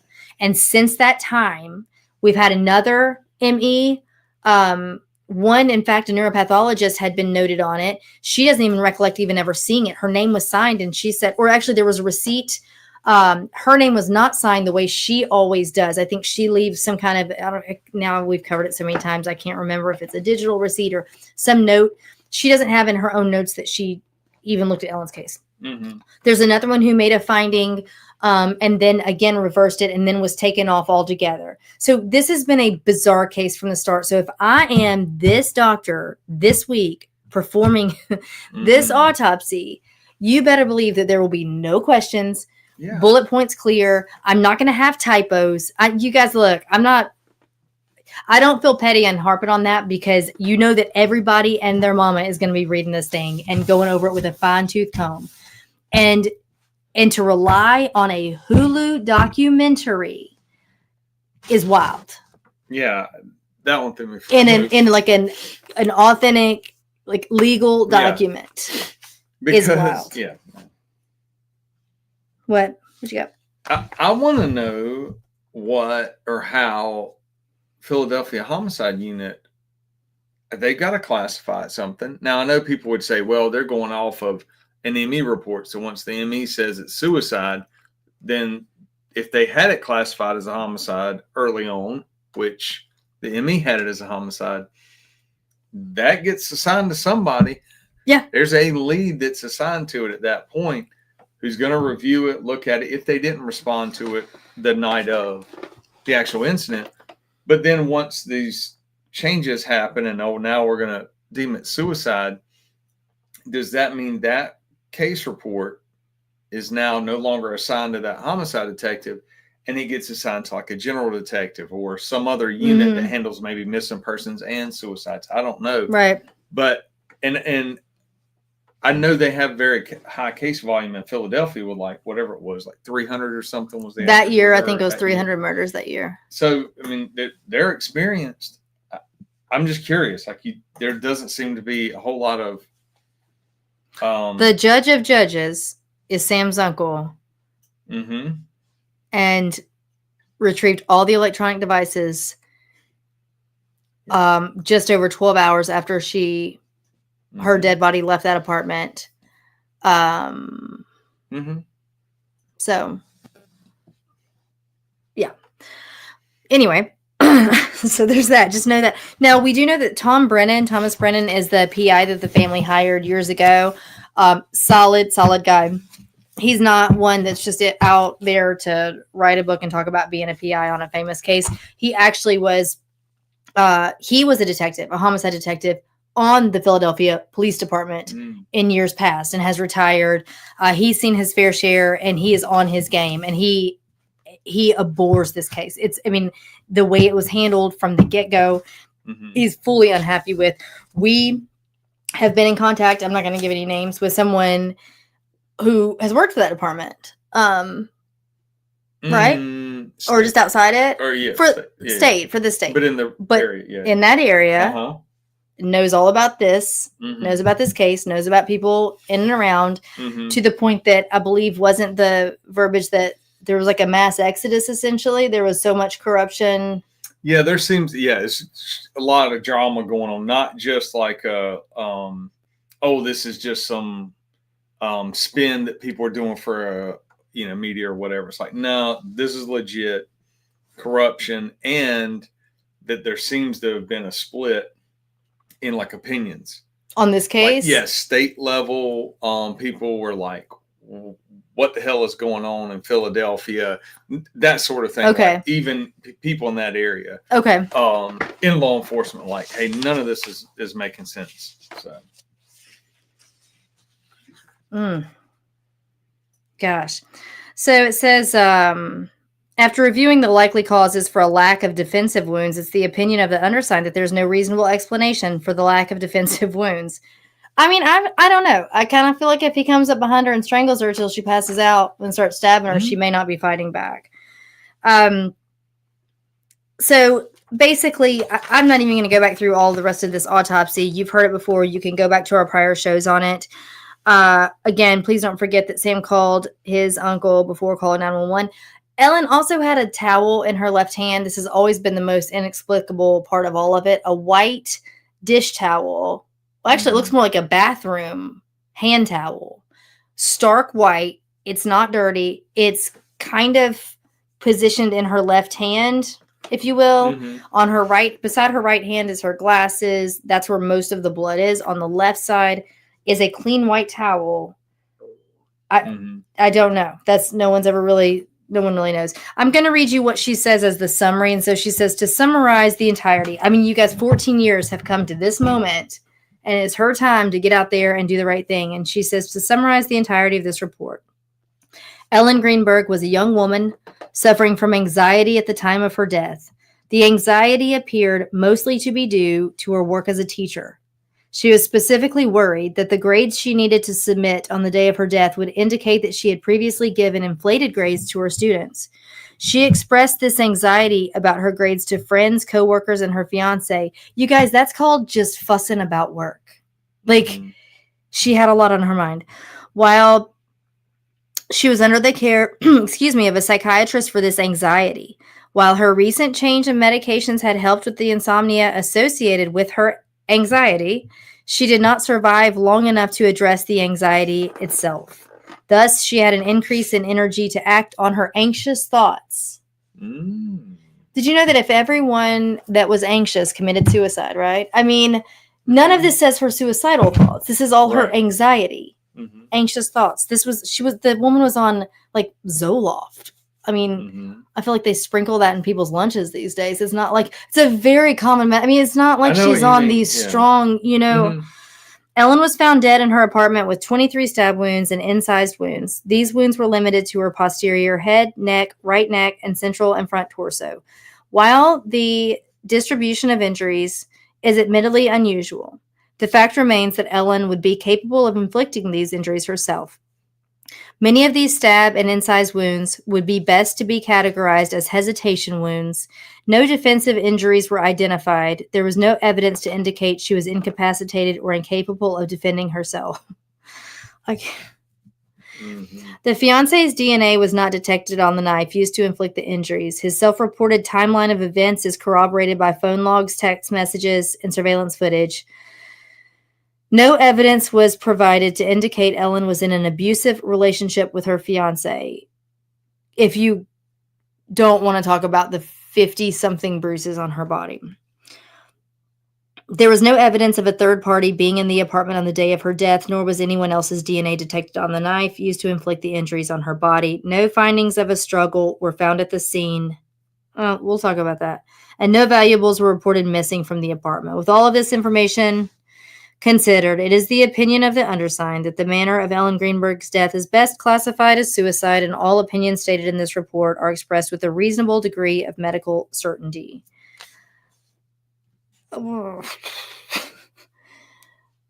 That's that.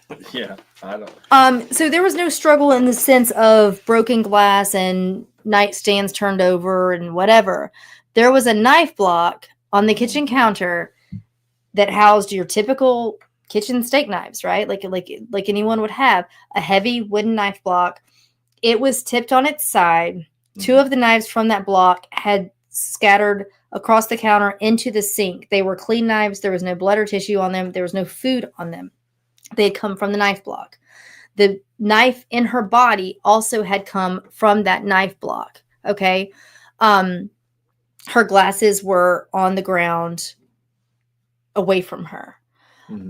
Which I don't know. I'm feeling like if she's doing this to herself, they're not going to be scattered, like a couple of feet away from her body. But that knife block being overturned is something else. If you go to grab a knife quickly out of a knife block, they're heavy enough that they don't just tip over unless you're quickly grabbing a knife. Yeah.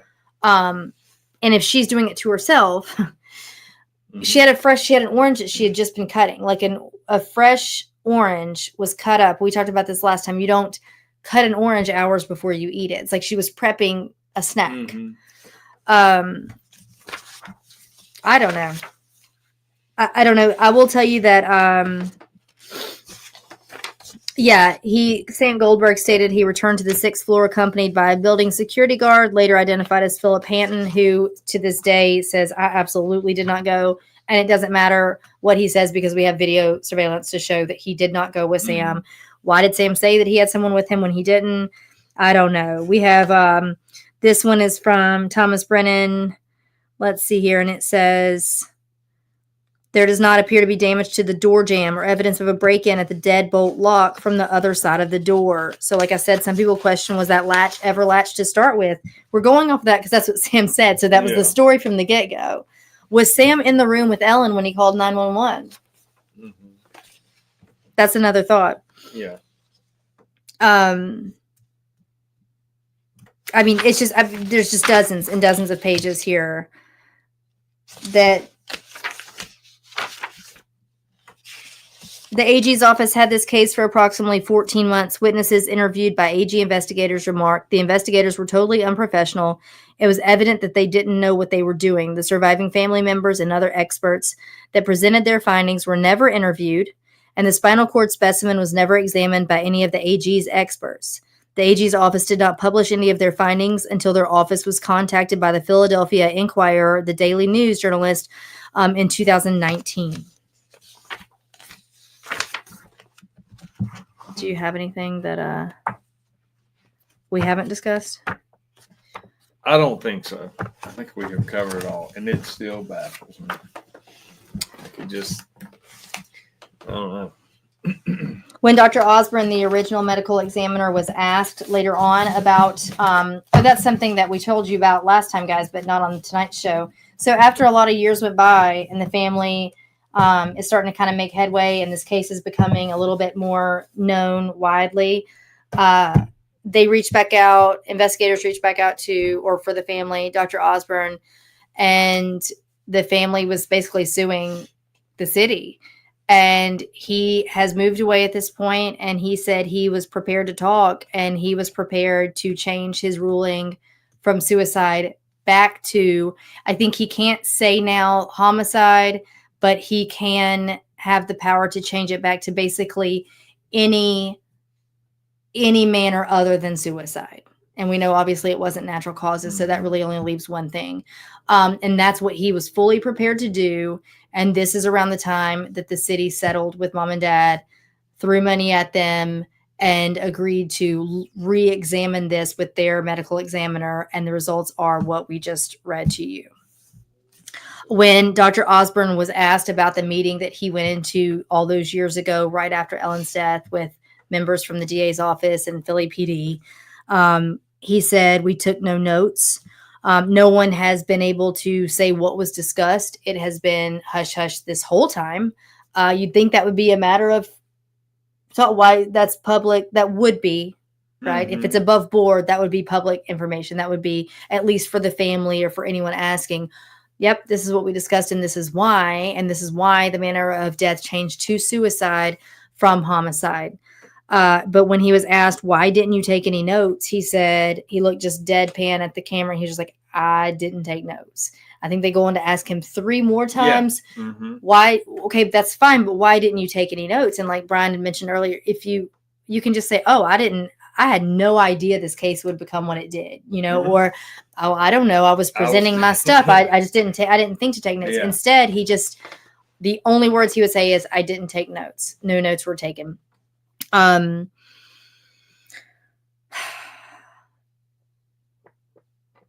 don't know. I feel like I was going somewhere, but with that, but I don't know. No notes were taken. Oh, but in saying that, and Brian has touched on this a million times, when it's true that families often can't believe that their loved one committed suicide, or will say, we had no idea, or, any number of things at that thought. It's not often that someone says, in the totality of it all, it's not as often that someone says that they know that, someone had been struggling, and sometimes they do.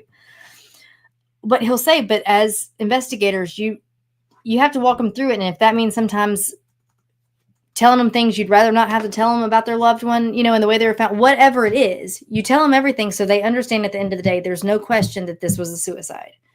That has not only not been done here, but not been able to be done, I don't think, because you can't, when you put that with the rest of the circumstances of her death and the fact that it looks very much like she was looking for a job back home, a lot of her things were packed. Her phone was sitting on top of her toiletry bag in the bathroom. She was getting a snack. The blizzard kind of slowed everything down. the main reason that the newest ME says that it had to have been a suicide was that she had anxiety about work, and that she seemed happy with her fiance. Like, I don't know. It's wild to me. Yeah. Sorry. I was trying to type comments, but it wouldn't let me. It wasn't posting them or whatever. It was Oh, yeah. Mainly because John was saying comments in there about. I just saw where he said, I just posted one where he says the family never believes it's suicide. Yeah. So he had mentioned, and the comments are kind of long. He's basically saying, like, what are the thoughts on the cops? John, I guess, was saying, like, he gets sick of hearing in all unsolved cases that whatever cops were incompetent or I guess he was saying, like, it's not always corruption or vice versa or whatever. But then he had asked, like, well, I know me, like, talking to me, like, I know when you were on homicide, you got pressure from the media and your command staff to solve cases. I can tell you, I never, ever felt pressure from command staff or the media.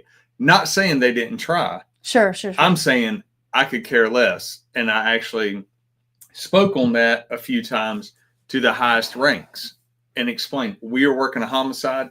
Don't need to hear anything else about it. Don't need to talk to the media or put anything else out in the media. So now other departments do that.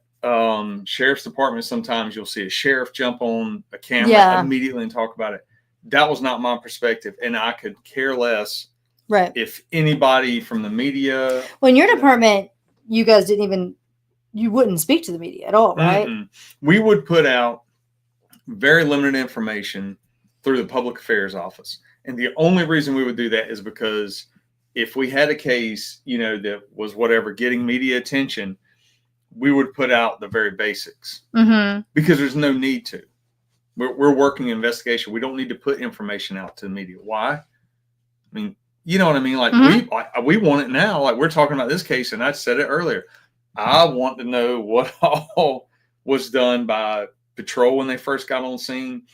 If your on-call detective responded out there, if homicide actually responded out there, what their interviews, what their process was, and if they're cool with it being ruled a suicide, that sort of thing. So I wasn't blaming or shifting the blame away from them. I actually said it earlier in the episode. Oh, yeah.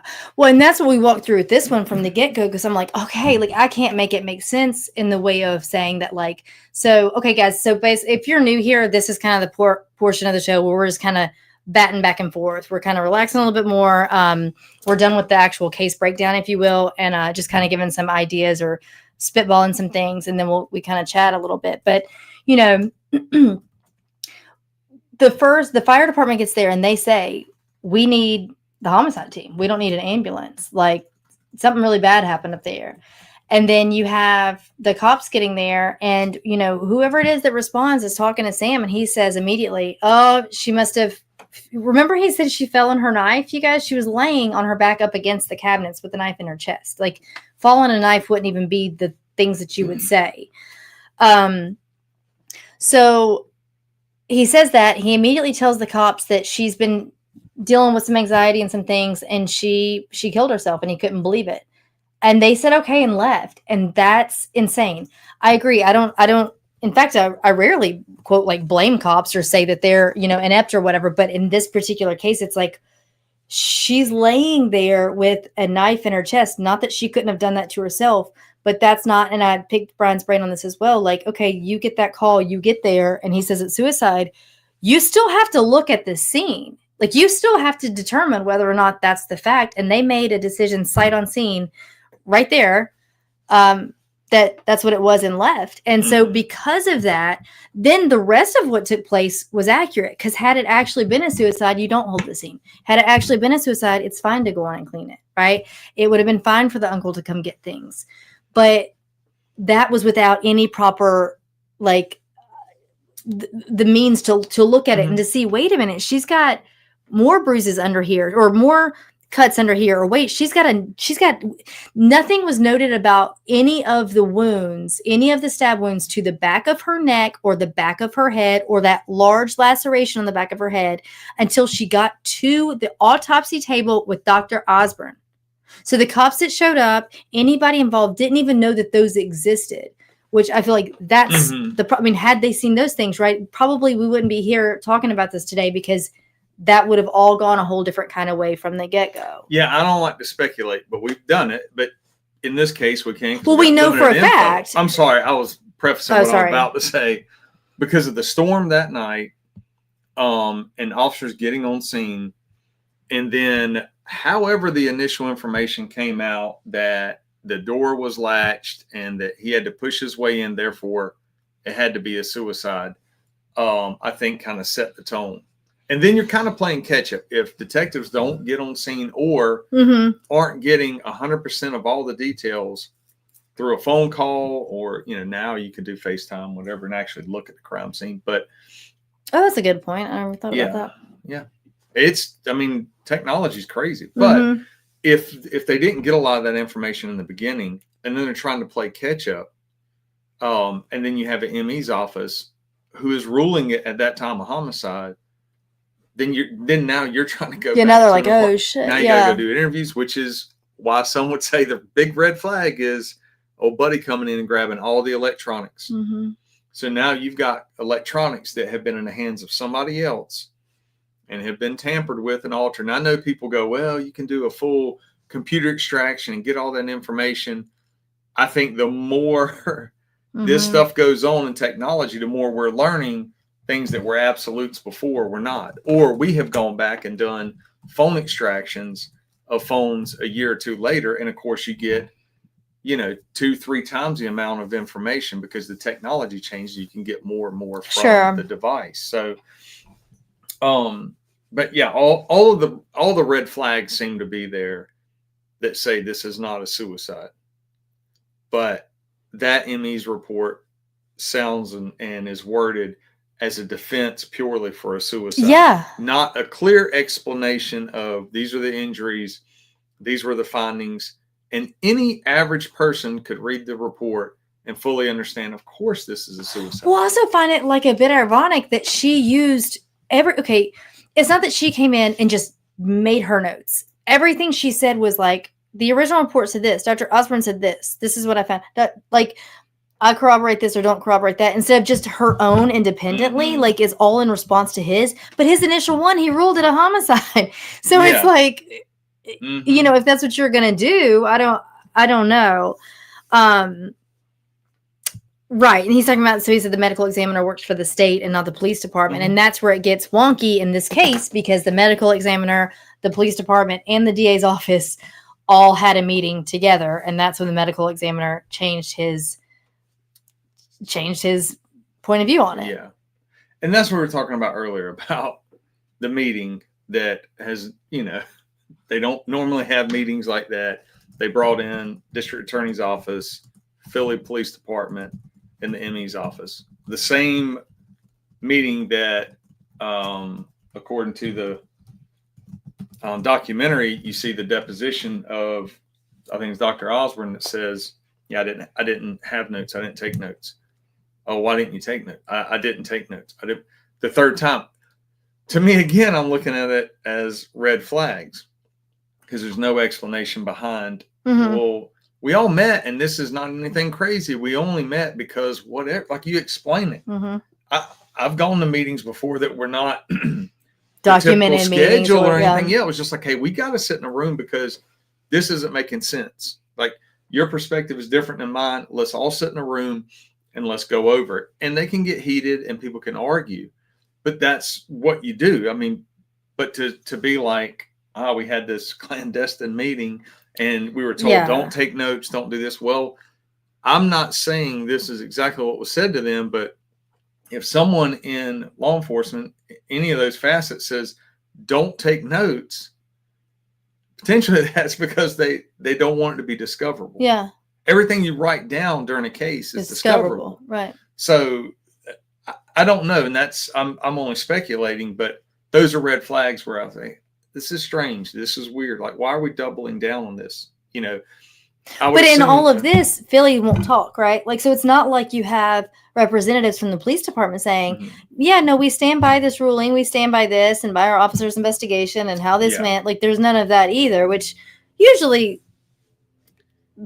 at least a department of this size, I feel like that's usually kind of what would happen. Oh. Sorry, John, I couldn't read all that. I got busy talking. Yeah, and he's just saying, coming in on it, he's saying kind of what we touched on at the beginning of like, normally we wouldn't say corruption. Normally we wouldn't say, because it takes too many layers of things to make something all go one way. And that's very uncommon. It's difficult to do, and it usually doesn't really make any sense. This is a really wild case in that sense, though, because that's kind of exactly what happened.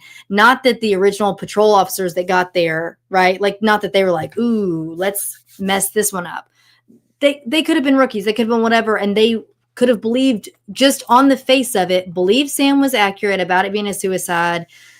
And honestly, were inept and didn't maybe do enough by actually looking at the scene, like looking at her body. That's part of what you're supposed to do. But let's say they didn't. Maybe they had nothing to do with anything. But then, like you said, once that didn't happen, and then it gets cleaned, it gets whatever, and then the next day that medical examiner comes back with, oh, that was a homicide. And it's like, oh, shit, now we've got to go investigate this and go to the scene, which has now been professionally cleaned. So now they're trying to play catch up, let's say. But then the uncle's position was very high. He was right in with Josh Shapiro. He was right in with all of them. Josh is now the governor, right? Like, and so probably going to have a bid for president here pretty soon. Like, so these are not just nobody. And with his uncle being so well connected, his family was just rolling in millions. And like I said before, very politically connected there in town. And so, yeah, I do think that this is one of those cases where, while it's wildly uncommon, it's also possible. And it seems like the pieces just all fell in just the right way for, yeah, it could happen. And then when they had that meeting where you get the people together that aren't often together, the ME, the DA, and the police department, and then they have the change in the ruling. That's kind of wild. Yeah. And let me clarify what I was saying earlier with John's comments. The media and command staff can 100% put pressure on homicide detectives or a homicide unit. I was saying that, me personally, I could care less and never let that affect what we were doing. So in this situation, like John's making the comments about, like, inept, or like one stupid cop, or, two stupid people. Yeah, this has kind of all the markings of like some corruption going on at different angles, and probably for different reasons. I mean? Like each office could be trying to cover up their own mistakes that happened before. Because that was one of the things I jotted down, was like, when like you inherit a cold case, or you are now a medical examiner and you were not part of the original case, you should be able to look at it objectively and not worry about what everybody else has told you. Said, look at your stuff, and then you make your ruling and move forward. If someone puts their hand on your shoulder and says, hey, this has got to stay a suicide, whatever, we can't afford a lawsuit or something crazy, maybe. I mean, but it's almost like people are doubling down, and I don't know. It's very hard. Like I said, this is a very strange way, if it's a suicide, very strange way to happen. And there's just not a lot of glaring evidence to say otherwise. There's also a category, if I'm not mistaken, in most jurisdictions, it's called undetermined. Or right. And so then that's what people say now that are involved in trying to get this overturned or re-examined or, investigated at all, is that had any of them at any point said undetermined, that kind of keeps it open. It keeps the idea of like, oh, now we have new evidence. Let's go explore this.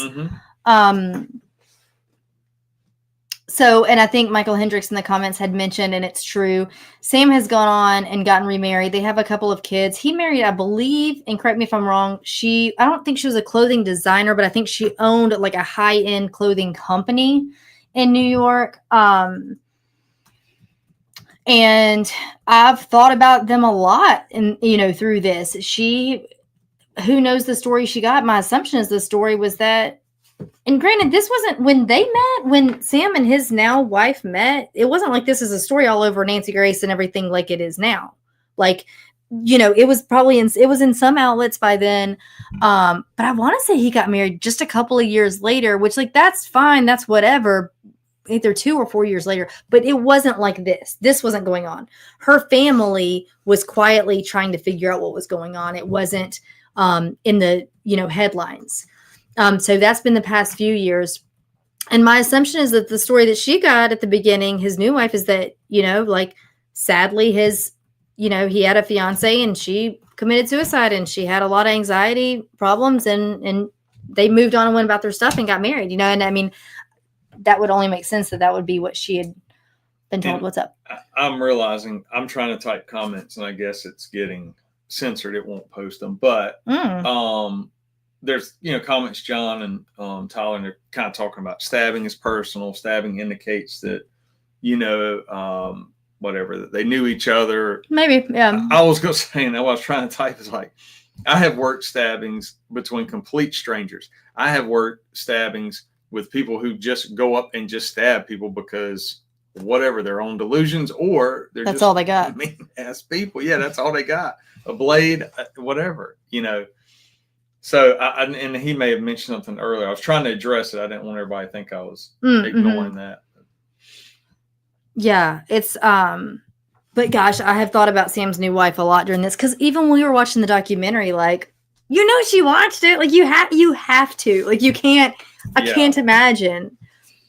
Yeah. Yeah. Brian asked me if I had any skeletons in the closet after we watched that, and I said, you've not seen a documentary about me anyway. I think you did your background so well on me. You corrected my blood type. What are you talking about? Are you sure that's your right blood type? You know what? I think you're right. I've been saying the wrong blood type. No, yeah. Do your research, people. I mean, like, all jokes aside, it is bad. But no, I very rarely lean on the side of like blatant corruption and cover-ups, because a lot of times that's not it. But I don't know, like, this one just doesn't make sense to me. I can't make sense of it. It just feels like each group is trying to protect their own. And that's what I was going to say. I'll kind of leave it on this. But one thing, if you weren't familiar with the case, just quickly, the back door had a balcony. They were 6 floors up. So for anybody considering maybe someone entered the apartment a different kind of way, there was a ton of snow on the ground that was undisturbed. And it was pretty quickly snuffed out that there could have been someone else, like a third party, at least not entering that way. So there's that. Number 2, when he said, like, different entities or agencies throughout, it seems like they might kind of all have maybe they're not all in conspiring on one reason why they want to keep this looking a certain way. Maybe they all have their own stuff going on. And, there's something to that in the sense of,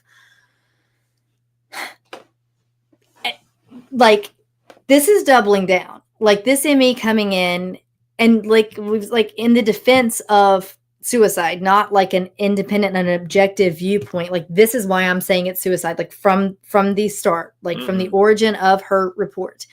And so with that said, you've got to think, if they come back to say now homicide, not that they shouldn't, and not that somebody wouldn't have that they picked, but let's say, then now you've got to look at Dr. Osborne's 300 other cases that he's done, because he was swayed to change under pressure, under political pressure.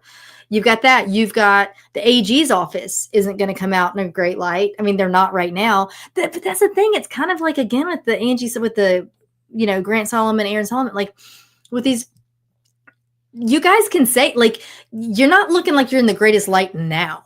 So, like, you actually could save some face by coming out and say, oh, we just realized XYZ, or we didn't know at the time, whatever, or that officer or that ME or that DA is, like, no longer around. We didn't know this is what was going on, But I think it was Gavin Fish who was saying the other day, like, a zebra doesn't change its stripes. Like, at this point, it's like they're so far enmeshed in this and ingrained in it that, it will be difficult. So, very long story short, this ME result or report came out, just like I said, it was open to the family on Friday. They got the results, and then it came out to the public yesterday on October 13th of 2025.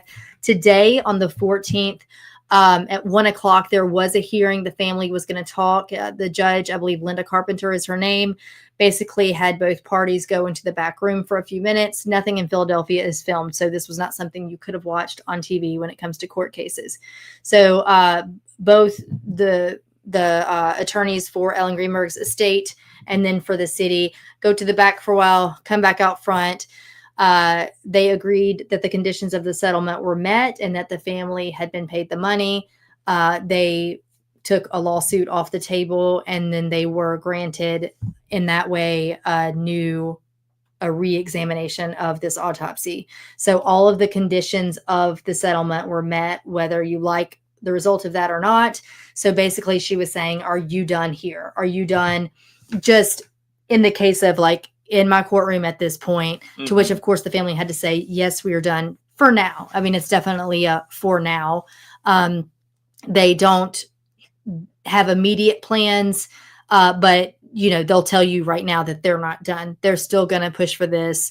They were able to even get their lawyers are really, really amazing. The lawyers for the Greenbergs family, but they were able to get, a while back, a case for conspiracy against, and that went through. They had a case of conspiracy. So basically they're finding any angle they can to basically reopen this door to allow for a further investigation.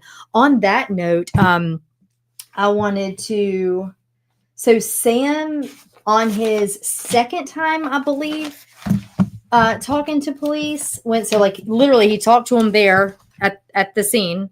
And then the second time he goes to be interviewed by them, he brings a lawyer with him, which is fine. I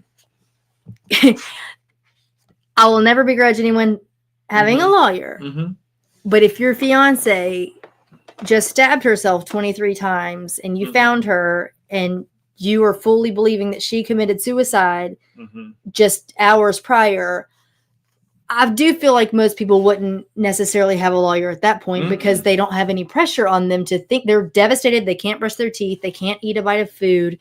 They're not sleeping. And usually you sit and you talk and you get as much information as you possibly can to fully understand what the person was going through at the time, to explain the house. Is it normally this way? Is it normally clean? Like you talk about all of that stuff.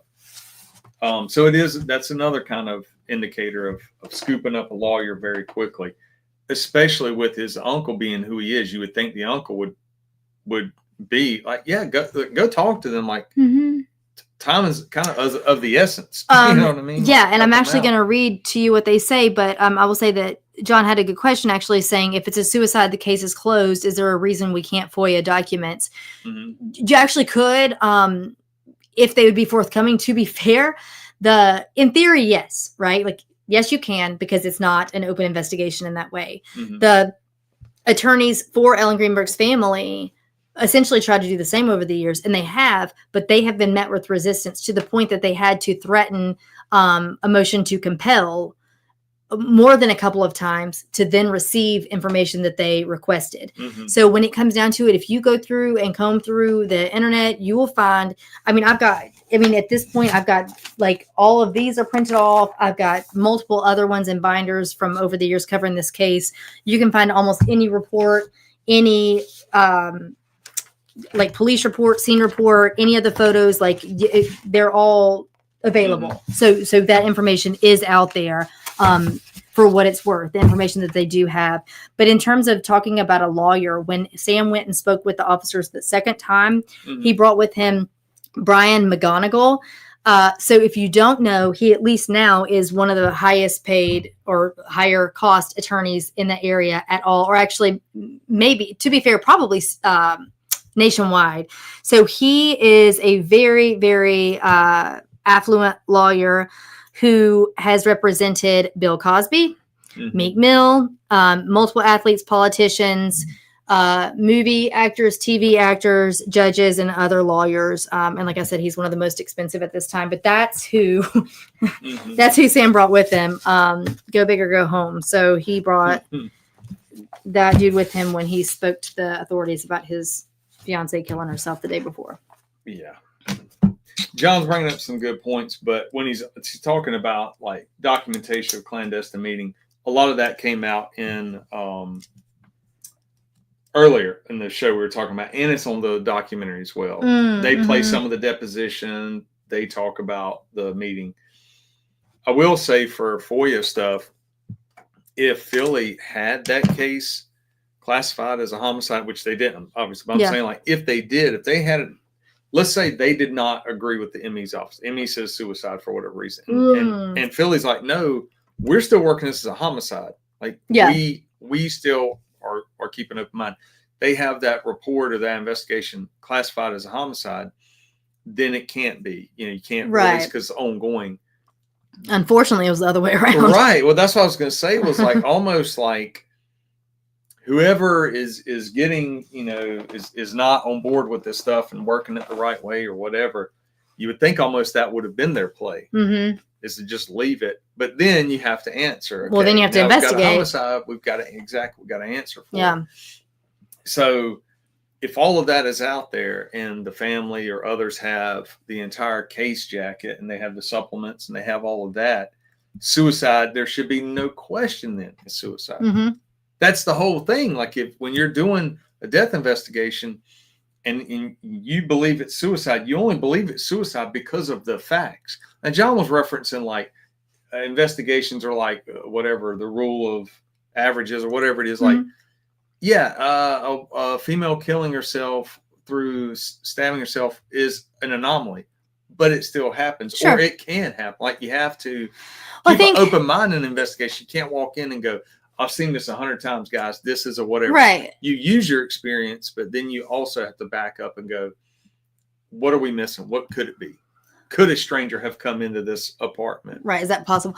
Or like when we, you know, spitball back and forth on some of these things, I think that the biggest thing is equate that to like, okay, if you're looking at, I hate to say it, but again, like the Grant Solomon case, like with Aaron Solomon, let's say, could it have been this? Could it have been the truck? Could it have happened the way he said? Could it have, if anything, you're trying to disprove that Aaron did anything wrong. You're trying to say, oh, maybe it happened exactly like he said and see if that worked. And with this case, it's like, okay, like you said, if there's any doubt at all that maybe it's not suicide, you're working it until you know for sure.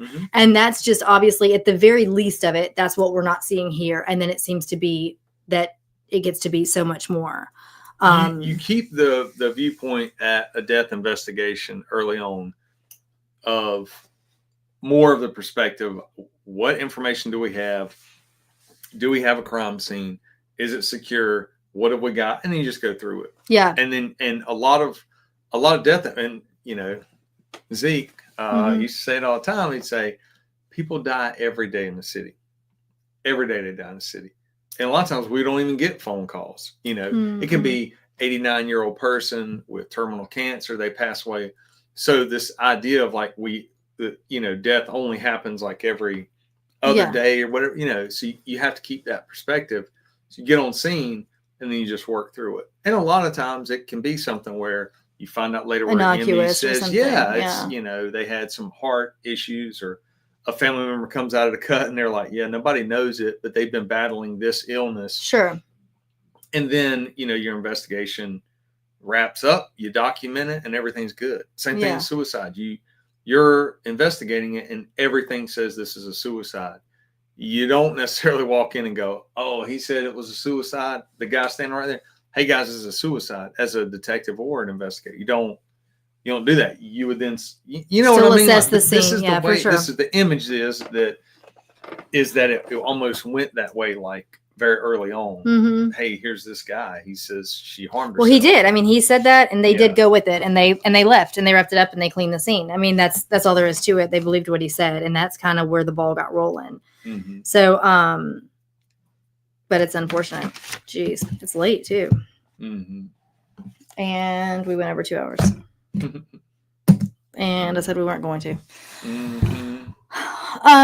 Well, you guys, moving forward, I think Brian just did John did say that they covered this on Comm Center, and I remember you guys doing the episode because you played the 911 call, and it was like basically give, you know, an idea of what would this call be referencing? Is this someone who did something or someone who is legitimately reporting a crime? And you listen to Sam saying, I mean, I guess I have to, right? And you're like, oh, gosh, maybe he's just a jerk.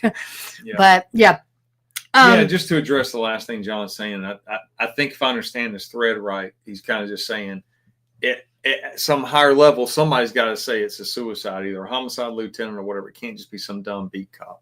And we kind of talked about that earlier, but no, you're right. Not just one officer gets on scene and makes all the rulings.